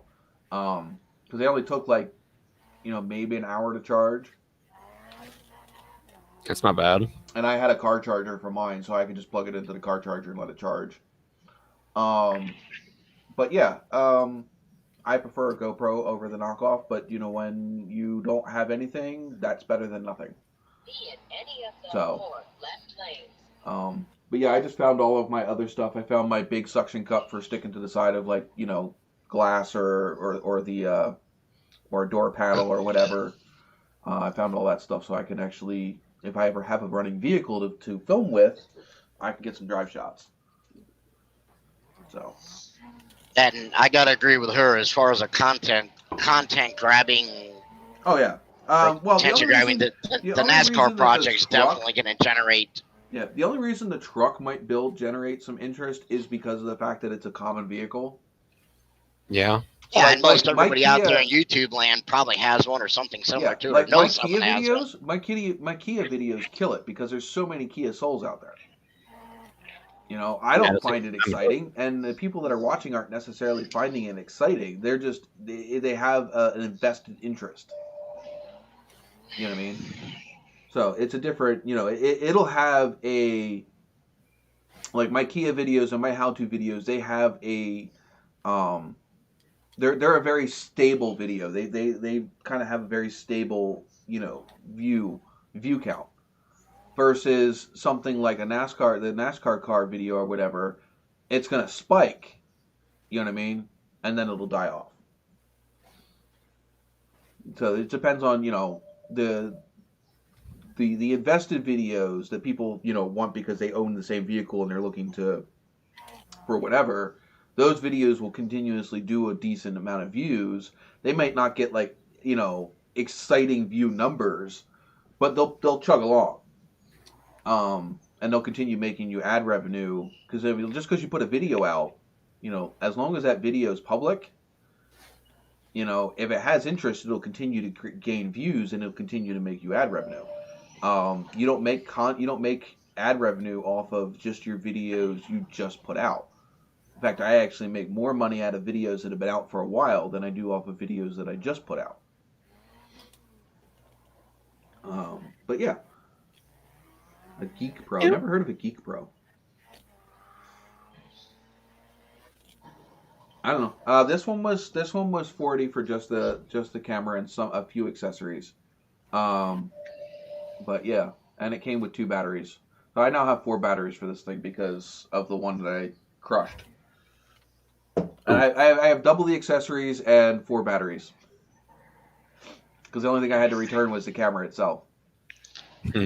So they sent me a whole brand new setup. So I got all the accessories again, plus obviously batteries and the camera itself. Mm-hmm. So sometimes it pays to crush your camera while it's still under warranty. Right. I did. Yeah. The jack came down on top of it. I had the camera sitting on the foot pad for the jack. And I guess it moved, and I didn't realize that it fell underneath the jack. And when I went to lower the jack, it came down and crushed it. Damn. But yeah, no questions asked. They just replaced it. So Nice. I'm definitely not going to bitch about a Christmas present. I'm actually very thankful for the Christmas present because it let me take some shots that I wouldn't have been able to use otherwise. There's some of it is learning how to edit videos faster, and some of it is your actual hardware of your computer and its capabilities to edit faster.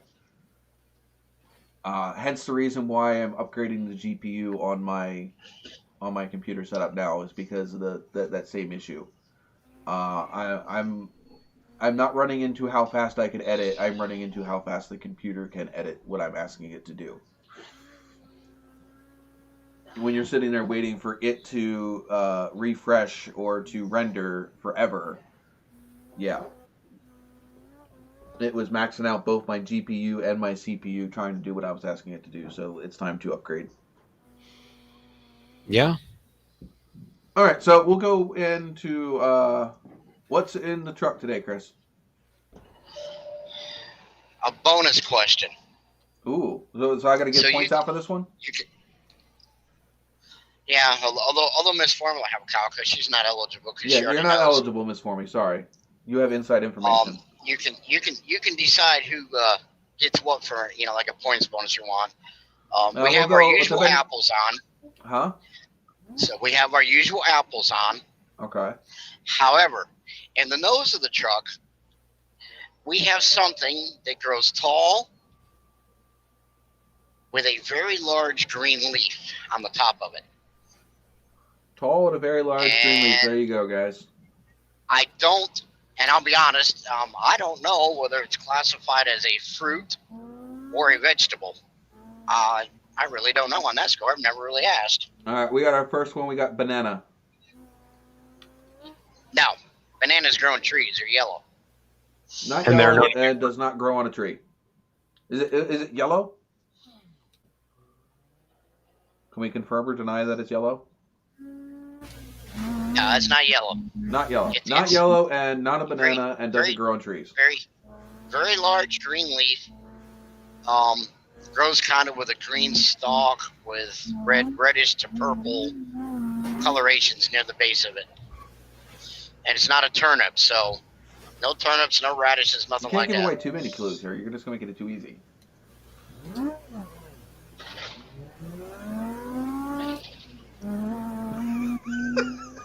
Biggie. Yeah. I can hear your weed whacker. It's not a weed whacker. I know, but it sounds like a weed whacker on the camera. Oh, I'm sorry.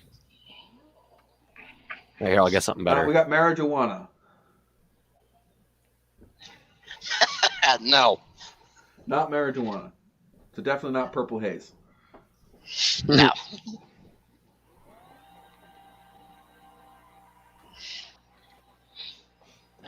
Well, I've never seen it yellow. That might be a different variety. We don't believe it can be yellow. Yeah, I don't believe, but like I said, I'm not. You know, Miss Formula. That's why you don't count. I've never seen it in a yellow coloration or variety. We'll put it that way. Pilot says at my age, I don't even buy green bananas. I like fried plantations, which are a type of banana, and they normally get them when they're green. Plantains? Yeah. Speaking of bananas, you guys want to hear a not so fun fact? Sure. Because there's only so much the potassium in the universe is radioactive, it's theorized that if you eat 40,000 bananas in 10 minutes, you die from radiation poisoning. I'm pretty sure if you eat 40,000 bananas in 10 minutes, you're going to die from stuff before you get radiation. Right? How about overstuffing? Yeah. We got avocados, carrots. Nope. Outlaw, we are trying to guess what is in Chris's truck. It is a green stalk with purple at the base and a big leaf. Outlaw says beets. Nope. Jessica says grows. It grows above ground. The edible above ground. part of it grows above ground.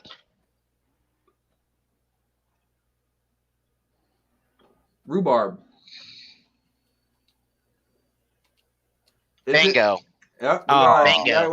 DIY Misfit Mechanic says rhubarb. Like, he needs the points. Yeah, exactly.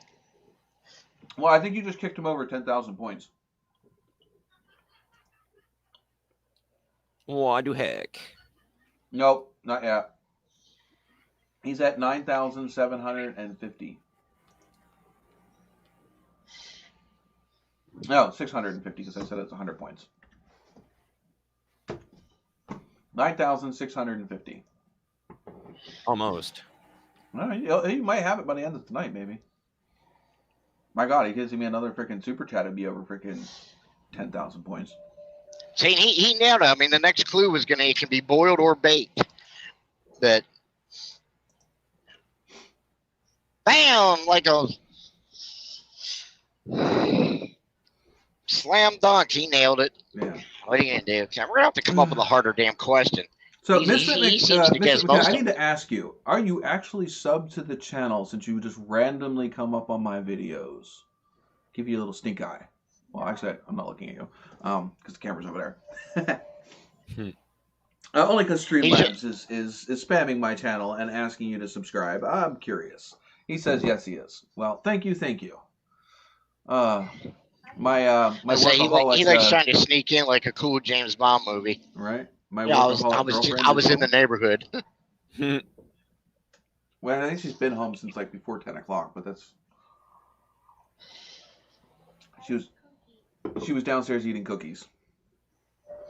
She had if you guys all want to give her a get well soon, she just had 4 wisdom teeth yanked out of her face on Tuesday. Oh my God. Ouch! All of them.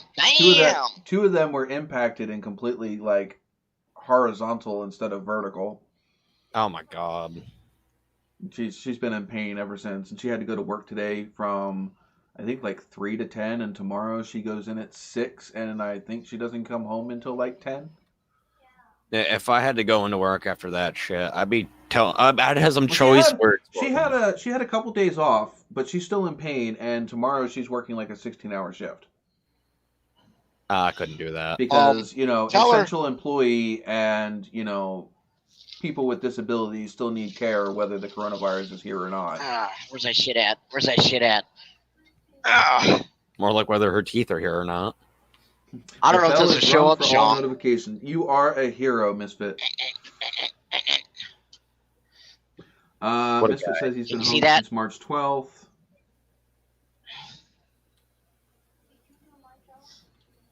Try to find some of that. It's Oragel. We had that. The red one that has the maximum strength, the pain shit in it. Yeah. The pain shit in it. Yeah, the pain shit. I can't read all that damn she's also taking acetaminophen and ibuprofen, and I've even offered to make her some homemade clove oil as well. She's had Ambisol, the stuff with you just put on the Q-tip and like just stick it in the corner of your mouth. Ambisol works. Ambisol works temporarily, but it doesn't do anything long term. No. Well, I mean, everything is temporary. It works. It works enough for the actual pain meds to kick in. Yeah, I mean that's it, but it's not anything to get excited. Yeah, like she says, it works on her gums, not the bone. And if you're worried about infection, go find some Swedish bitters. It tastes like hell, but it'll never infect. Yeah, she has some over-the-counter mouthwash. For it's not like Listerine or anything. It's some antibacterial mouthwash. I mean, isn't any mouthwash with alcohol antibacterial? I don't know. It's antibiotic. It is technically, but the problem with that is alcohol rinses out anything out your urine and actually makes it burn and hurt worse. Right. So this is something special. It's just I don't know. She's not. She was told to use that, not the over. The only other option she has is a saltwater rinse.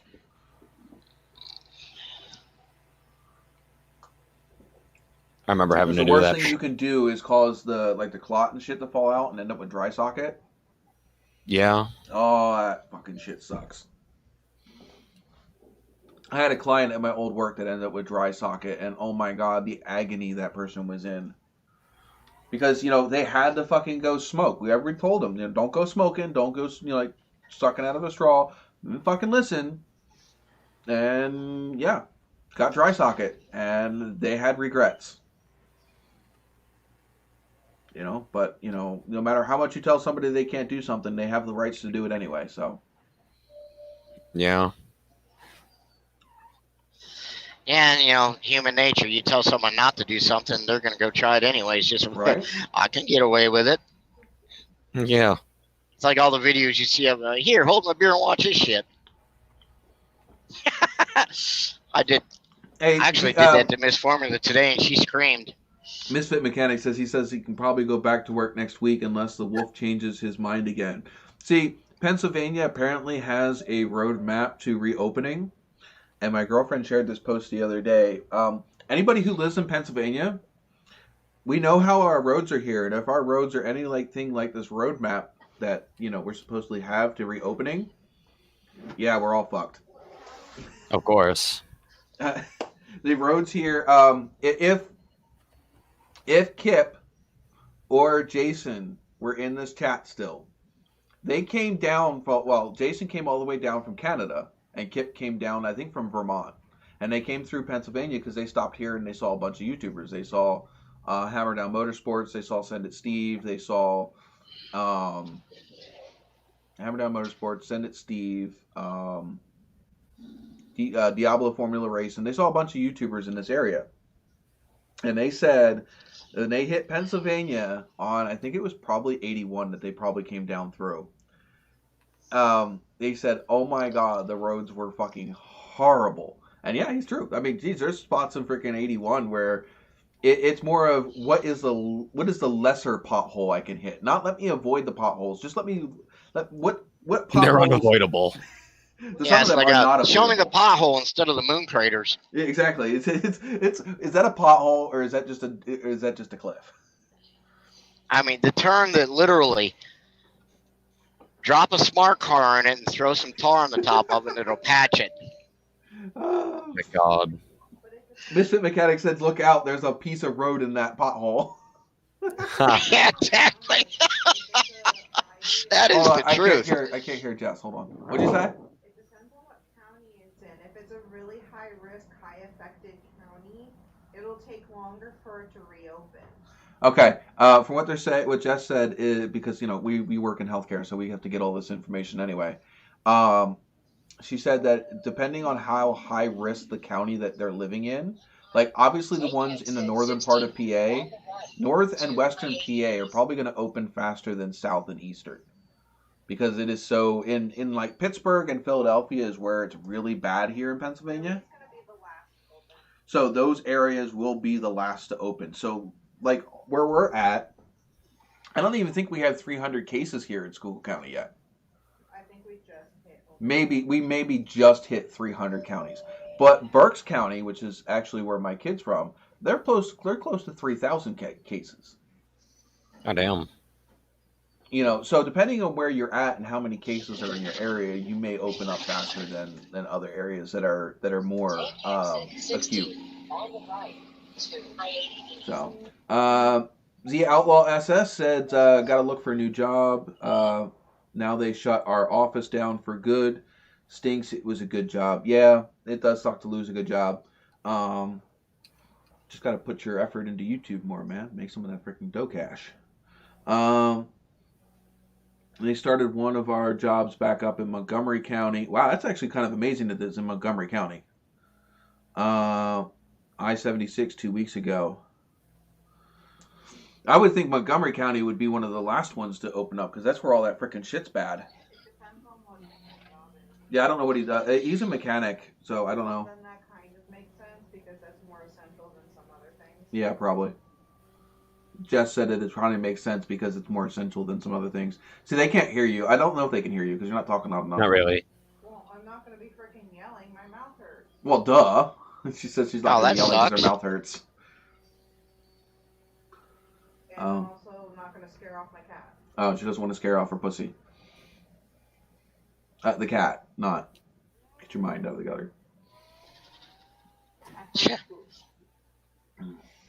we can now say we have a employment casualty in the channel. We had Yeah. we had a few other ones. There was a couple other ones that lost their jobs too. Which is just freaking ridiculous. Yeah. But not one of these government officials come down with us. You must shut down. You must stay home. You must. Yeah. Well, I mean, the thing is there paycheck and was put it back in the kitty to help people. Yeah, there was at any level. There was a air ride suspension company that closed its doors not long after all of this stuff started. That's been around for over 20 years. One of the original air ride suspension companies, and it's gone. Jesus. And that's what it is. I mean, the thing is there's so many businesses that literally live from month to month that they don't have a lot of like cushion. It doesn't take much to wipe that out. And once you're in a negative, you're done. Mm-hmm. It doesn't matter how popular you are if you don't have that buffer zone, if you don't have that insurance, in the bank. I mean, that's like trucking. Any trucking company out here. Okay, you haul load. I'm loaded now. Now, luckily, the broker we work with is a very quick turnaround with all the paperwork. Right. But on average, any load put on a truck hauled anywhere is normally on a 60 to 90 day turnaround before it's actually paid for. Because of the way that these major corporations that ship stuff, and it takes them that long to process. They process stuff once a month, but they'll do a meeting, they approve it, this and that, and approve to pay it, but it's not paid until the next cycle when they do shit. All right. So you're a 60 to 90 day, anything you pay is 30 days or less is considered a great load as far as getting paid for it, but the rates have went absolutely freaking stupid. Yeah. I mean, I was talking to guys out. I wasn't stuck. I had to wait to unload on one of the major truck stops that we stop at out in Portland, Oregon. It's been there for years. The only thing they have open right now is the Fuel Island and a little hot deli where they can, you get a hot sandwich or a cold sandwich. Yeah. The bar shut down. The restaurant shut down. Oh, just think about it. All that's revenue that's been lost. The movie theater shut down. And they were, there was guys in there, we're kind of standing around outside talking. And there's guys that were sitting there waiting to load, and they were getting loads that were paying $1 a mile. And I laughed at them. I said, "Yo, so why? But you're hauling it for free. You can't haul it for that. Nope. Why do this shit and take it? I mean, if they're gonna offer a stupid rate like that, tell them to go fuck off." Yeah, there's plenty of freaking loads out there. But there's idiots out there taking it, so they're getting away with it. Misfit Mechanic, he said that he's a heavy equipment operator. He's in the heavy highway and bridge construction. The Outlaw says he did a road test for a trunking company, did not think I would lose my job, but they lost a ton of business when the auto factory shut down. Yeah. Stands to reason. Mm-hmm.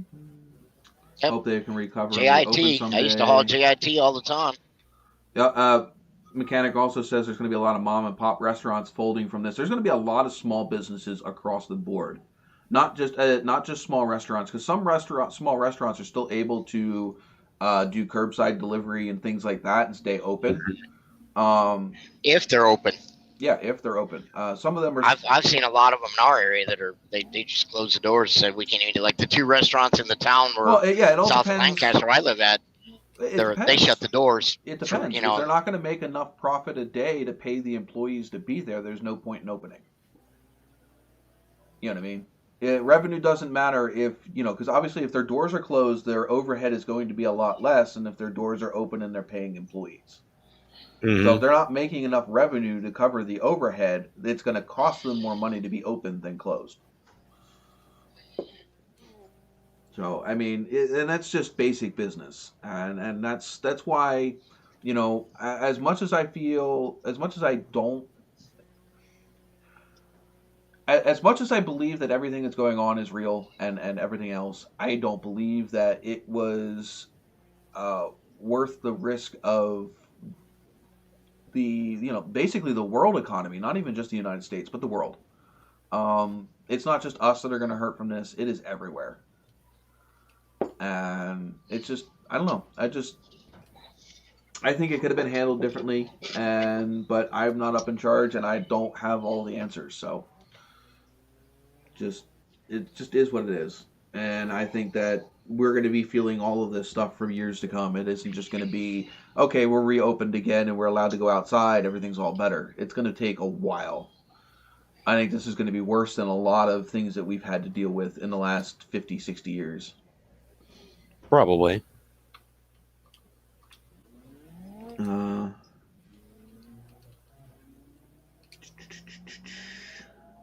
Ones that are open are working at a... Yeah, they are. I agreed. They are working at a loss. I don't think anybody's seen the freaking Twitch thing even move above 1 at all. I don't think I've seen it go above 1 on this whole freaking stream. Definitely going to look into seeing how to stream to Facebook if we can get some more people involved that way. But like I said, you guys want more people in here to chit chat with and make the stream bigger. You guys know how to do that. You got to share the stream and get it out there. If you guys enjoy it, I'm sure one of your guys' friends will enjoy it as well. My town, there are 2 restaurants that are doing curbside pickup and one that is shut down. Yeah. We have a really good diner not far from where we live that we like to go to all the time, and they're not open at all. We don't even know if they will reopen. Damn. Not in a rush to go out and about. Well, the problem is financially, we need to be in a rush to go out and about, because the longer that this country is at a grinding halt, and the longer that we're not open, the more and more businesses and families and everybody else that are going to go under. Because there's a lot of us that are doing okay. I'm not doing too bad financially right now. My YouTube channel's really sinking in the fucking toilet, but that is what it is.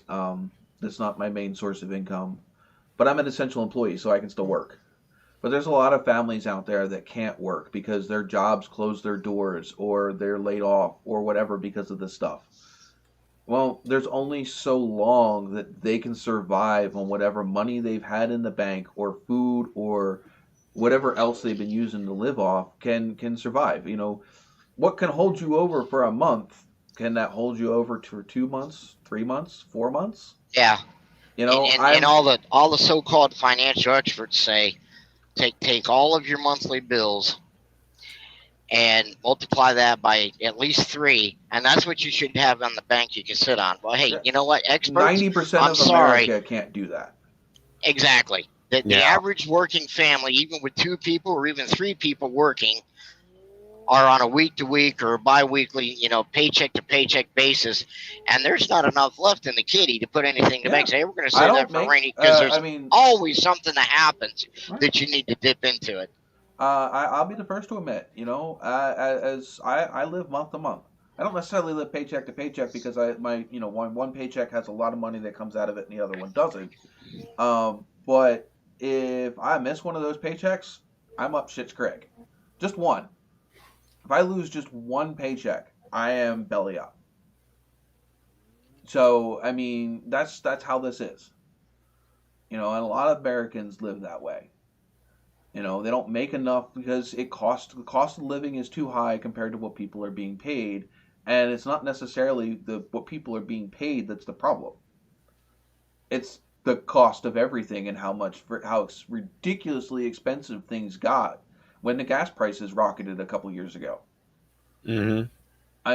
When I first moved out on my own, a gallon of milk was like $1.50, $2. A gallon of milk is now pushing close to what, like $4, $5? Depending on the brand. Yeah. A pound of beef was like $1. A pound of beef now can cost you almost $6. Welcome in, Cletus. So, that's where the freaking, it's not that we need to increase people's wages. No. We need to bring down the price of goods to a reasonable level. That's what we need to do. Those prices are going to get even worse, because just about every meat processing plant in Pennsylvania is under mandatory shutdown right now. Yeah. Because of this bullshit, because they found the virus with one or two people in the plants, and No, there was whole plants that were freaking consumed with people with the virus. And shipping companies are the same way. Those Amazon warehouses and all these big Oh warehouses yeah. where they have all of those people crammed into little tiny spaces. I mean, they're not small spaces, but there's a lot. Geez, if you've ever seen a fulfillment center, it's nuts. Um, and that's the same thing. It's just a bunch of people crowded into small tight paces, and if one person gets it, it's not gonna be because you don't show signs of it right away. yep. By the time you show signs of it, how many people have you infected? I mean, it's like this trip. The last stop I had for apples was mandatory. You call a phone number, check in. They call you back what dock number to get in. It's an open air dock. You're not even in the building. It's an open air concrete platform out in the open air, and they loaded the truck and they brought your paper. Once you open your doors back in, you stay in the truck. We bring everything to you. Right. And they come out to your truck, knock on your door, and then they took a clipboard and they hung it on your mirror with like with a wire coat hanger attached to the clipboard. You signed your paper, open your window, sign the paperwork, hang it back on your mirror, shut your window, and then they would take it apart and leave your copies on a clipboard. You open it up, get your paperwork, and then hang it back out to them for them to grab and leave. I mean, but to a point that is safer, but you're breathing on that clipboard, you're touching the pen, I mean, there's something. Exactly. You're still going to transfer whatever it is. I mean, yes, you're reducing some of the risk, but not enough. But I mean, there's only so much you can do. Yeah. Welcome aboard, Cletus. Sorry I didn't mention you right away, but people were talking. Yeah, that's the other thing is how many people stock up on canned goods anymore? Virtually nobody. I've always, ever since I moved out of my mom's house, and my mom taught me this a long time ago, you always make sure you have more canned goods than you need. Because that is the thing that's going to last if you go belly up, if you lose your job or whatever. Canned goods last way longer past the expiration date. You can have a canned goods that's 2 or 3 years old and it still be edible. Yeah. As long as the can isn't loaded, you're fine. That's it. As long as you can't push the end of it and it goes ding, ding, ding, ding. If it's ding, ding, throw it out. Right. So I mean, those are sell by dates, not use by dates. They're just for rotations. That way that the store makes sure that the oldest product is rotated.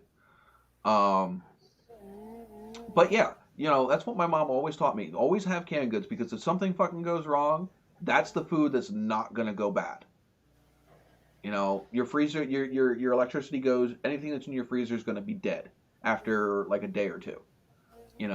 Same with your refrigerator. Box goods, they can get wet. Box goods get wet, they're garbage. So I've always stocked up. But then again, even my canned good stock, if I run out of everything else, my canned good stock isn't going to last me months. No. So that was my point earlier about, doesn't matter how prepared you are you prepared to be, having to live off of what you got for months? That's why we need to get back to getting over this shit and getting back to work. I'm not saying get over it and put people back to work when it's not safe. But we need to figure something out and fix something quick, because the American population is not going to be able to live under quarantine for months on end. No. Yeah, and you've already got people protesting in different areas because they ain't paying their bills. They're running out of food. They're out of money, and they need to go back to work. They need to start providing for their family. I mean, the funny thing is they told people are being discouraged from freaking fishing, hunting, and I mean, geez. There was one meme I saw on Facebook about the fact that, Walmart blocking off of their gardening supplies. I mean, if there was any fucking time for people to start making their own gardens and making their own food, it's now. For real. Why are you blocking off the things that people need to be able to provide for their own needs? Because it's not essential. I'm sorry, but that is essential. I'm sorry, but clothing, food, and shelter should all be essential. Yeah.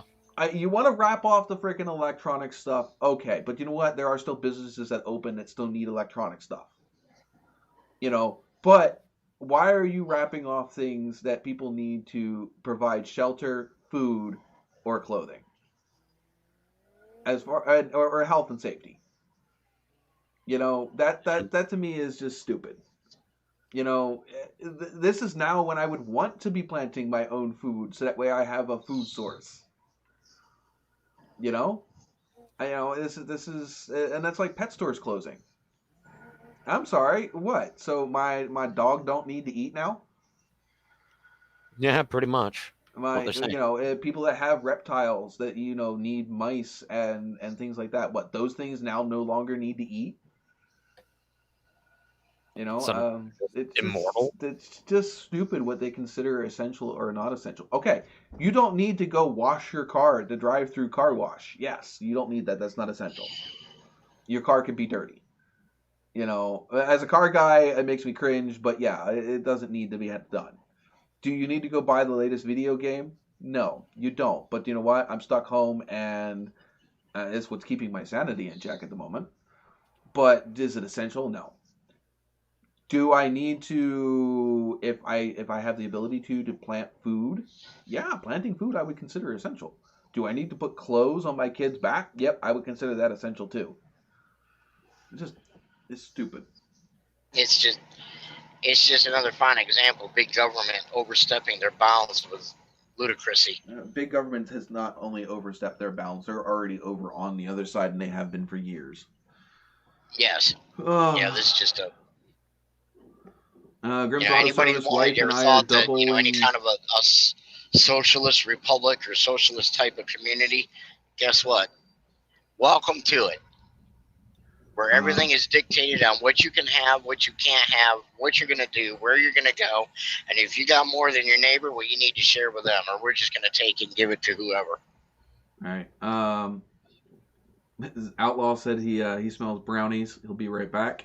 Cletus says his pantry is filled with rice, beans, canned goods, and he has a full garden in the backyard. The problem with rice, though, rice can go bad. Rice is a dried good, but rice can still get wet. The most apocalypse-proof food would be canned and jarred food. Period.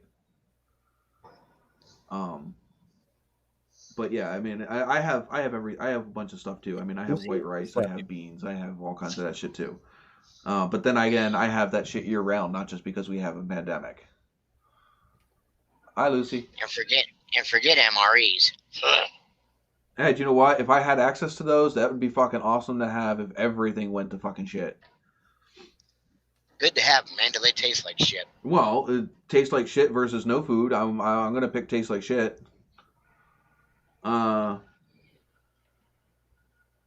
Deer eat everything you try to grow. Well, you gotta find a way to keep the deer out. Grim says that he is doubling the size of his garden this year. Yep. If I wasn't renting, I'd have a garden up right now. I've had some really nice gardens over the years. So I actually enjoy it. Just I haven't had any luck in having a property to be able to garden. Recently. What's up? Pilot, I'm sure most of us are. Older than the internet. Older than the internet. Yeah, I'm technically older than the internet. The internet was not out when I was born.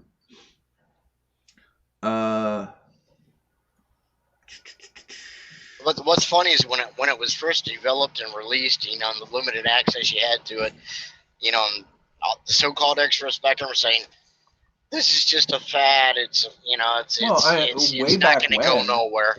Way back then, it used to take 10 minutes to send an email. Mm-hmm. And that's all that the internet was really good for, was sending just like small like memos back and forth.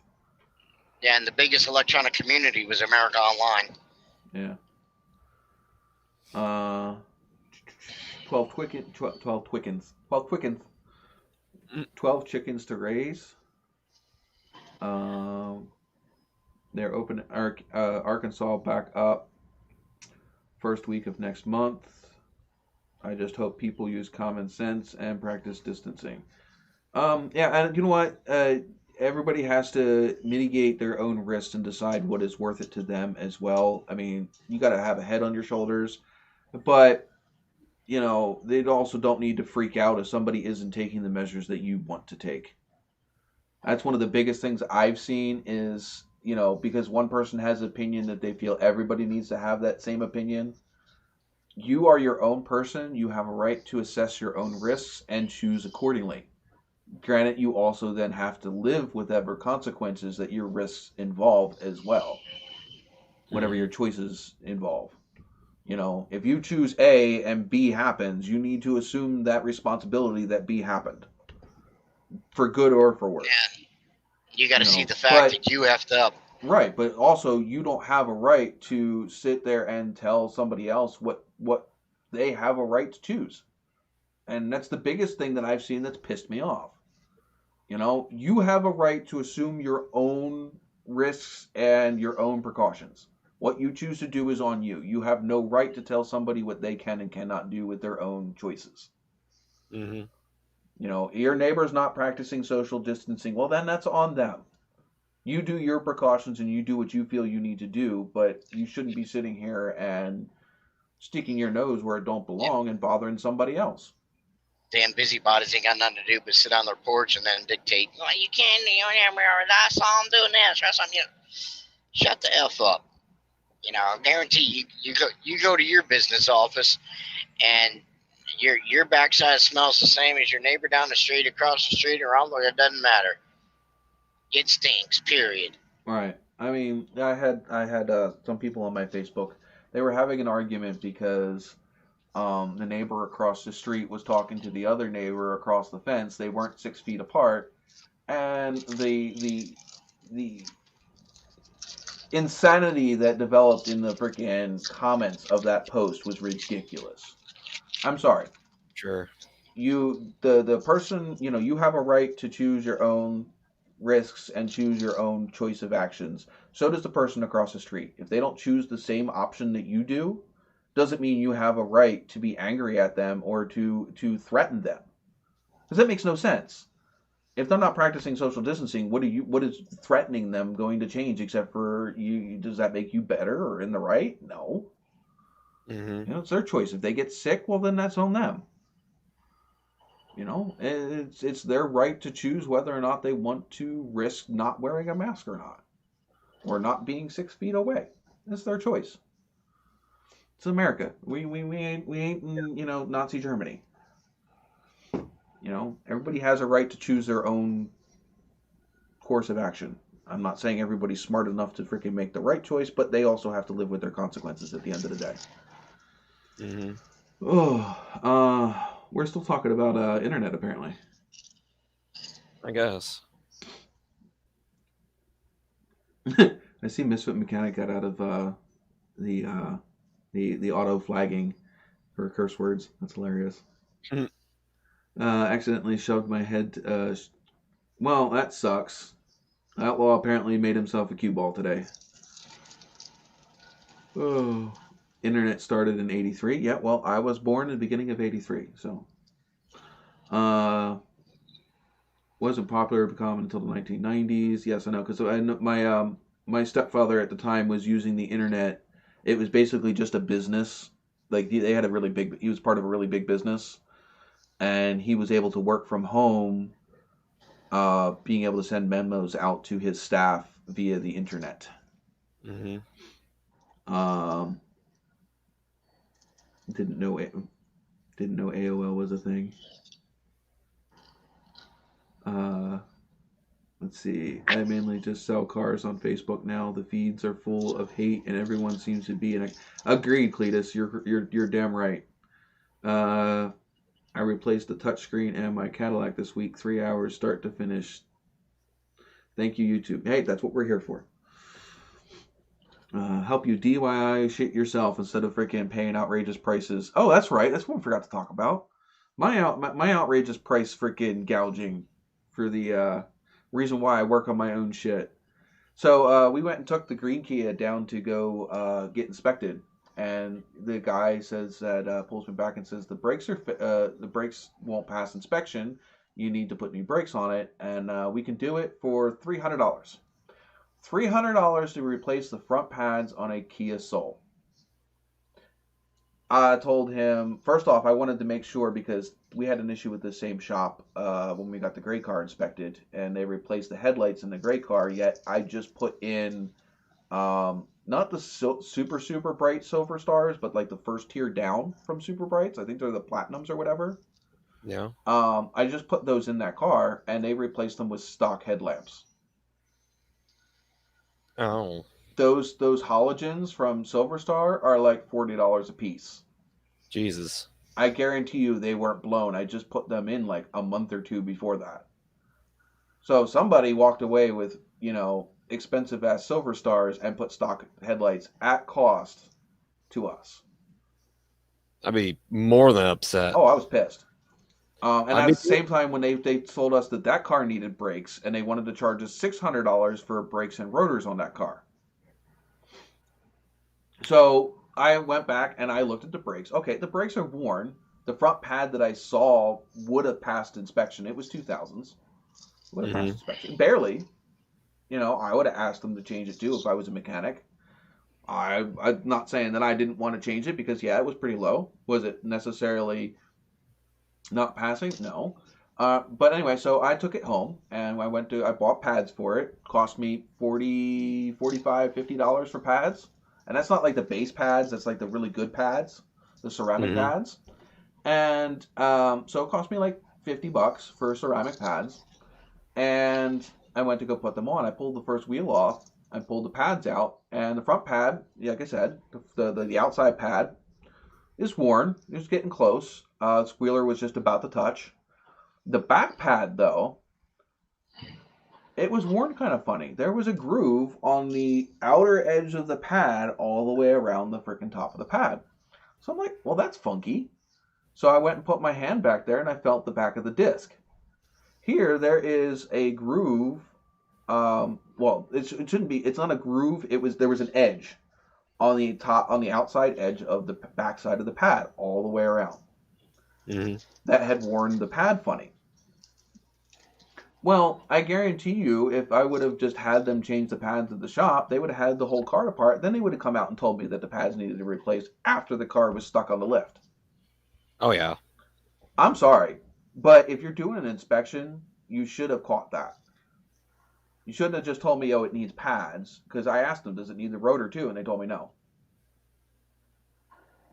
No, the rotor needs to be replaced because we don't cut rotors anymore.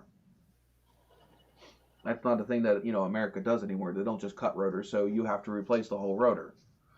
And so, yeah, I would have been stuck with like a $600 fucking bill for pads and rotors, and I guarantee you I'll have those pads and rotors fixed myself for $150.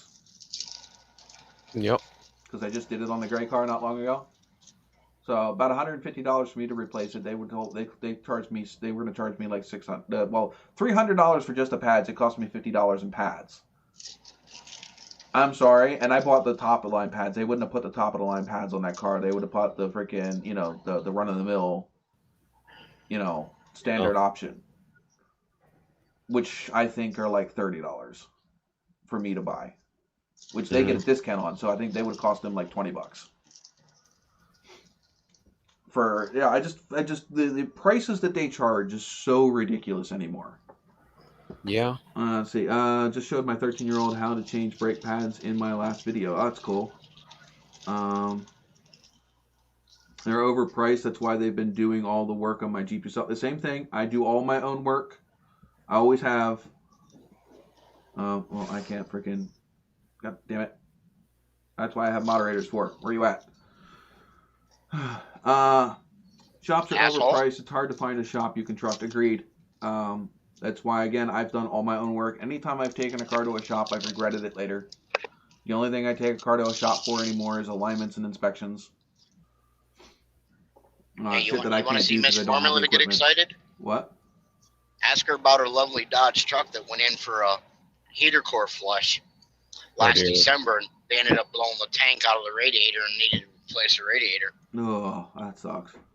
After we bought it in August, and she drove it every day to work, and never dropped the lick in the driveway, never dropped the lick where she works at, never added any antifreeze at any time since the day we bought the thing. But all of a sudden, it was in there overnight for a heater core flush, and the next day said, "You need to replace your radiator. It's got a huge hole in the side of it."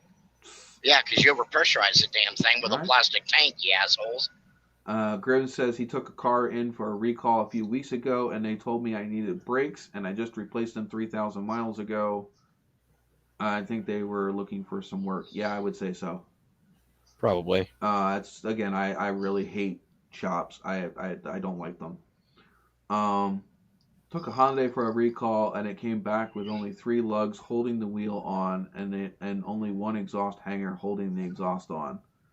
That sounds legit. Every time I go in for a recall, they try to sell me on something. Yeah, well, and that's a job. That's unfortunately that is a shop's job. Upcharge. To get you in the door to sell you something. Upcharge. Exactly.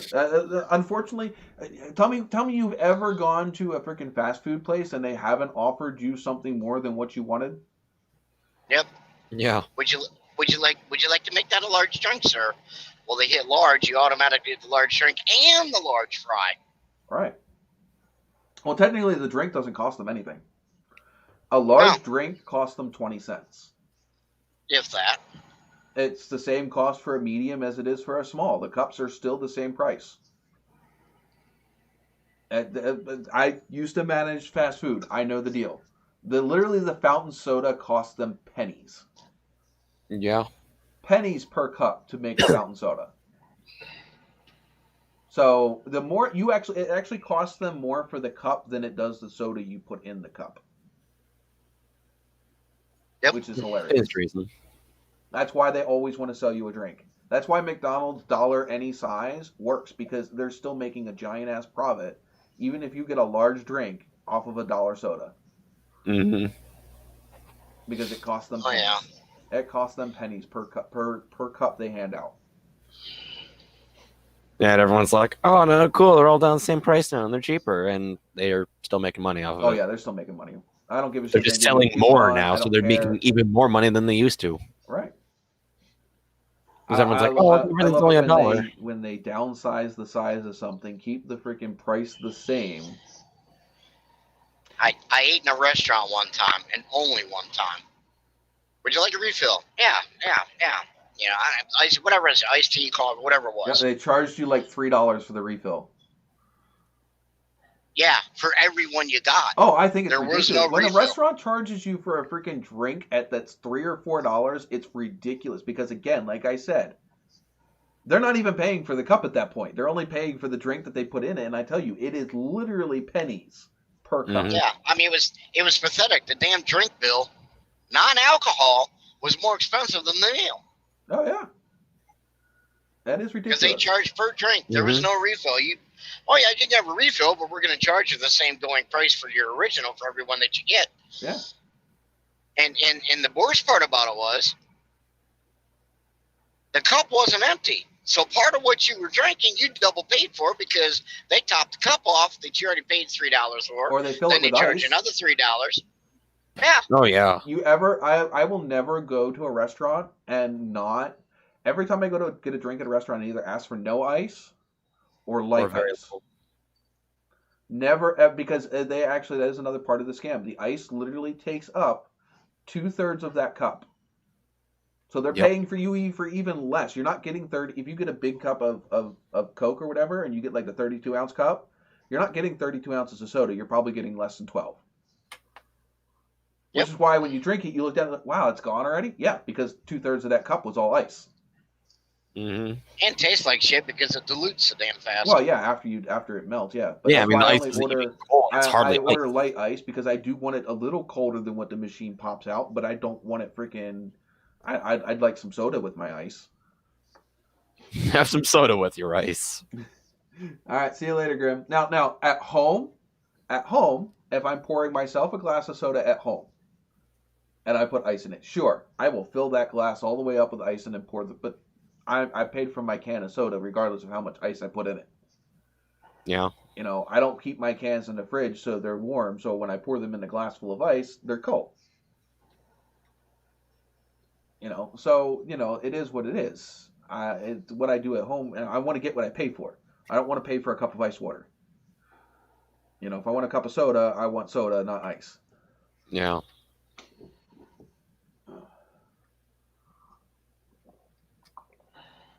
The other trick to that is to order your soda with no ice and then order a cup of ice. There you go. That's another neat trick to do because they won't charge you for the cup of ice. So then you just pour your water into the cup of ice. You pour your soda into the cup of ice and you still have, you know, your full glass of soda. You just top it back off once you drink it. Mm-hmm. Quit drinking soda. Stop. Well, I mean, I don't care if you're drinking soda or whatever. If you're getting a drink from a convenience, from a place. The other biggest ripoff is bottled water. When you go to a soda machine and the bottle of water costs the same amount as the soda. I know, right? You didn't have to do anything but the water to put it in the bottle. And the saddest part to that is the biggest expense that all these companies have in water is transporting it from the natural spring that they're filling the trucks with back to their processing plant to put it in the bottles. I hate to tell you this. 90% of those bottled water companies, it's not natural spring water. It's filtered tap water. It's filtered tap water if it's even filtered. Yeah. You need to really look at the labels on your bottled water and realize that a lot of what they say is, even if it says spring water on the bottle, you need to look at the label because not all the time is it spring water. Like I did that. Says a lot of the time it's just filtered water, and it's not even necessarily good filtered water. See you, Grim. No, see you later, Grim. What did Cletus say? The stop drinking soda.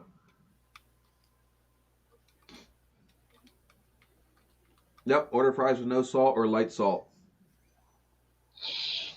Yep, same thing. Same basic concept. If you want fresh stuff and you want to make sure that it's fresh, you need to make sure you do something that they don't normally do and that they can't just add to whatever you're doing, that they have to literally remake it.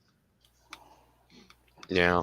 That is the guaranteed way to make sure whatever you're getting is fresh, is to make sure that the order is custom. The one time I actually did that, and the person at the window is actually a friend of mine. And she goes, "Did you order fries with no salt because you wanted them fresh?" I'm like, "Yeah." And she's like, "Well, we just made some." I'm like, "Perfect." Yeah, because I can't stand my fries if they're not hot. God damn it! You seem to have a very furry spider that keeps crawling all over your freaking room there, buddy. Oh, it didn't fucking break, did it? No, it didn't. Where the fuck did the thing go? Oh, it didn't go anywhere. It's a wall monkey. I think she can hang off the fucking picture hangers with her tail, then drop in on him. Oh, she'll be fucking hanging from something soon. Yeah. All right, so I think that I'm going to end up getting off of here. I know that you guys are freaking killing it in the chat, and I'm sorry for getting off, but I have to be at work first thing in the morning. And I'd like to unwind before heading to bed. So we will catch you guys next week on 9 p.m. Eastern. If you guys do want to hang out, we will be premiering the Mud Runner game sometime probably tomorrow. It would be after 6 o'clock, hopefully closer to 6 than not, but we will see.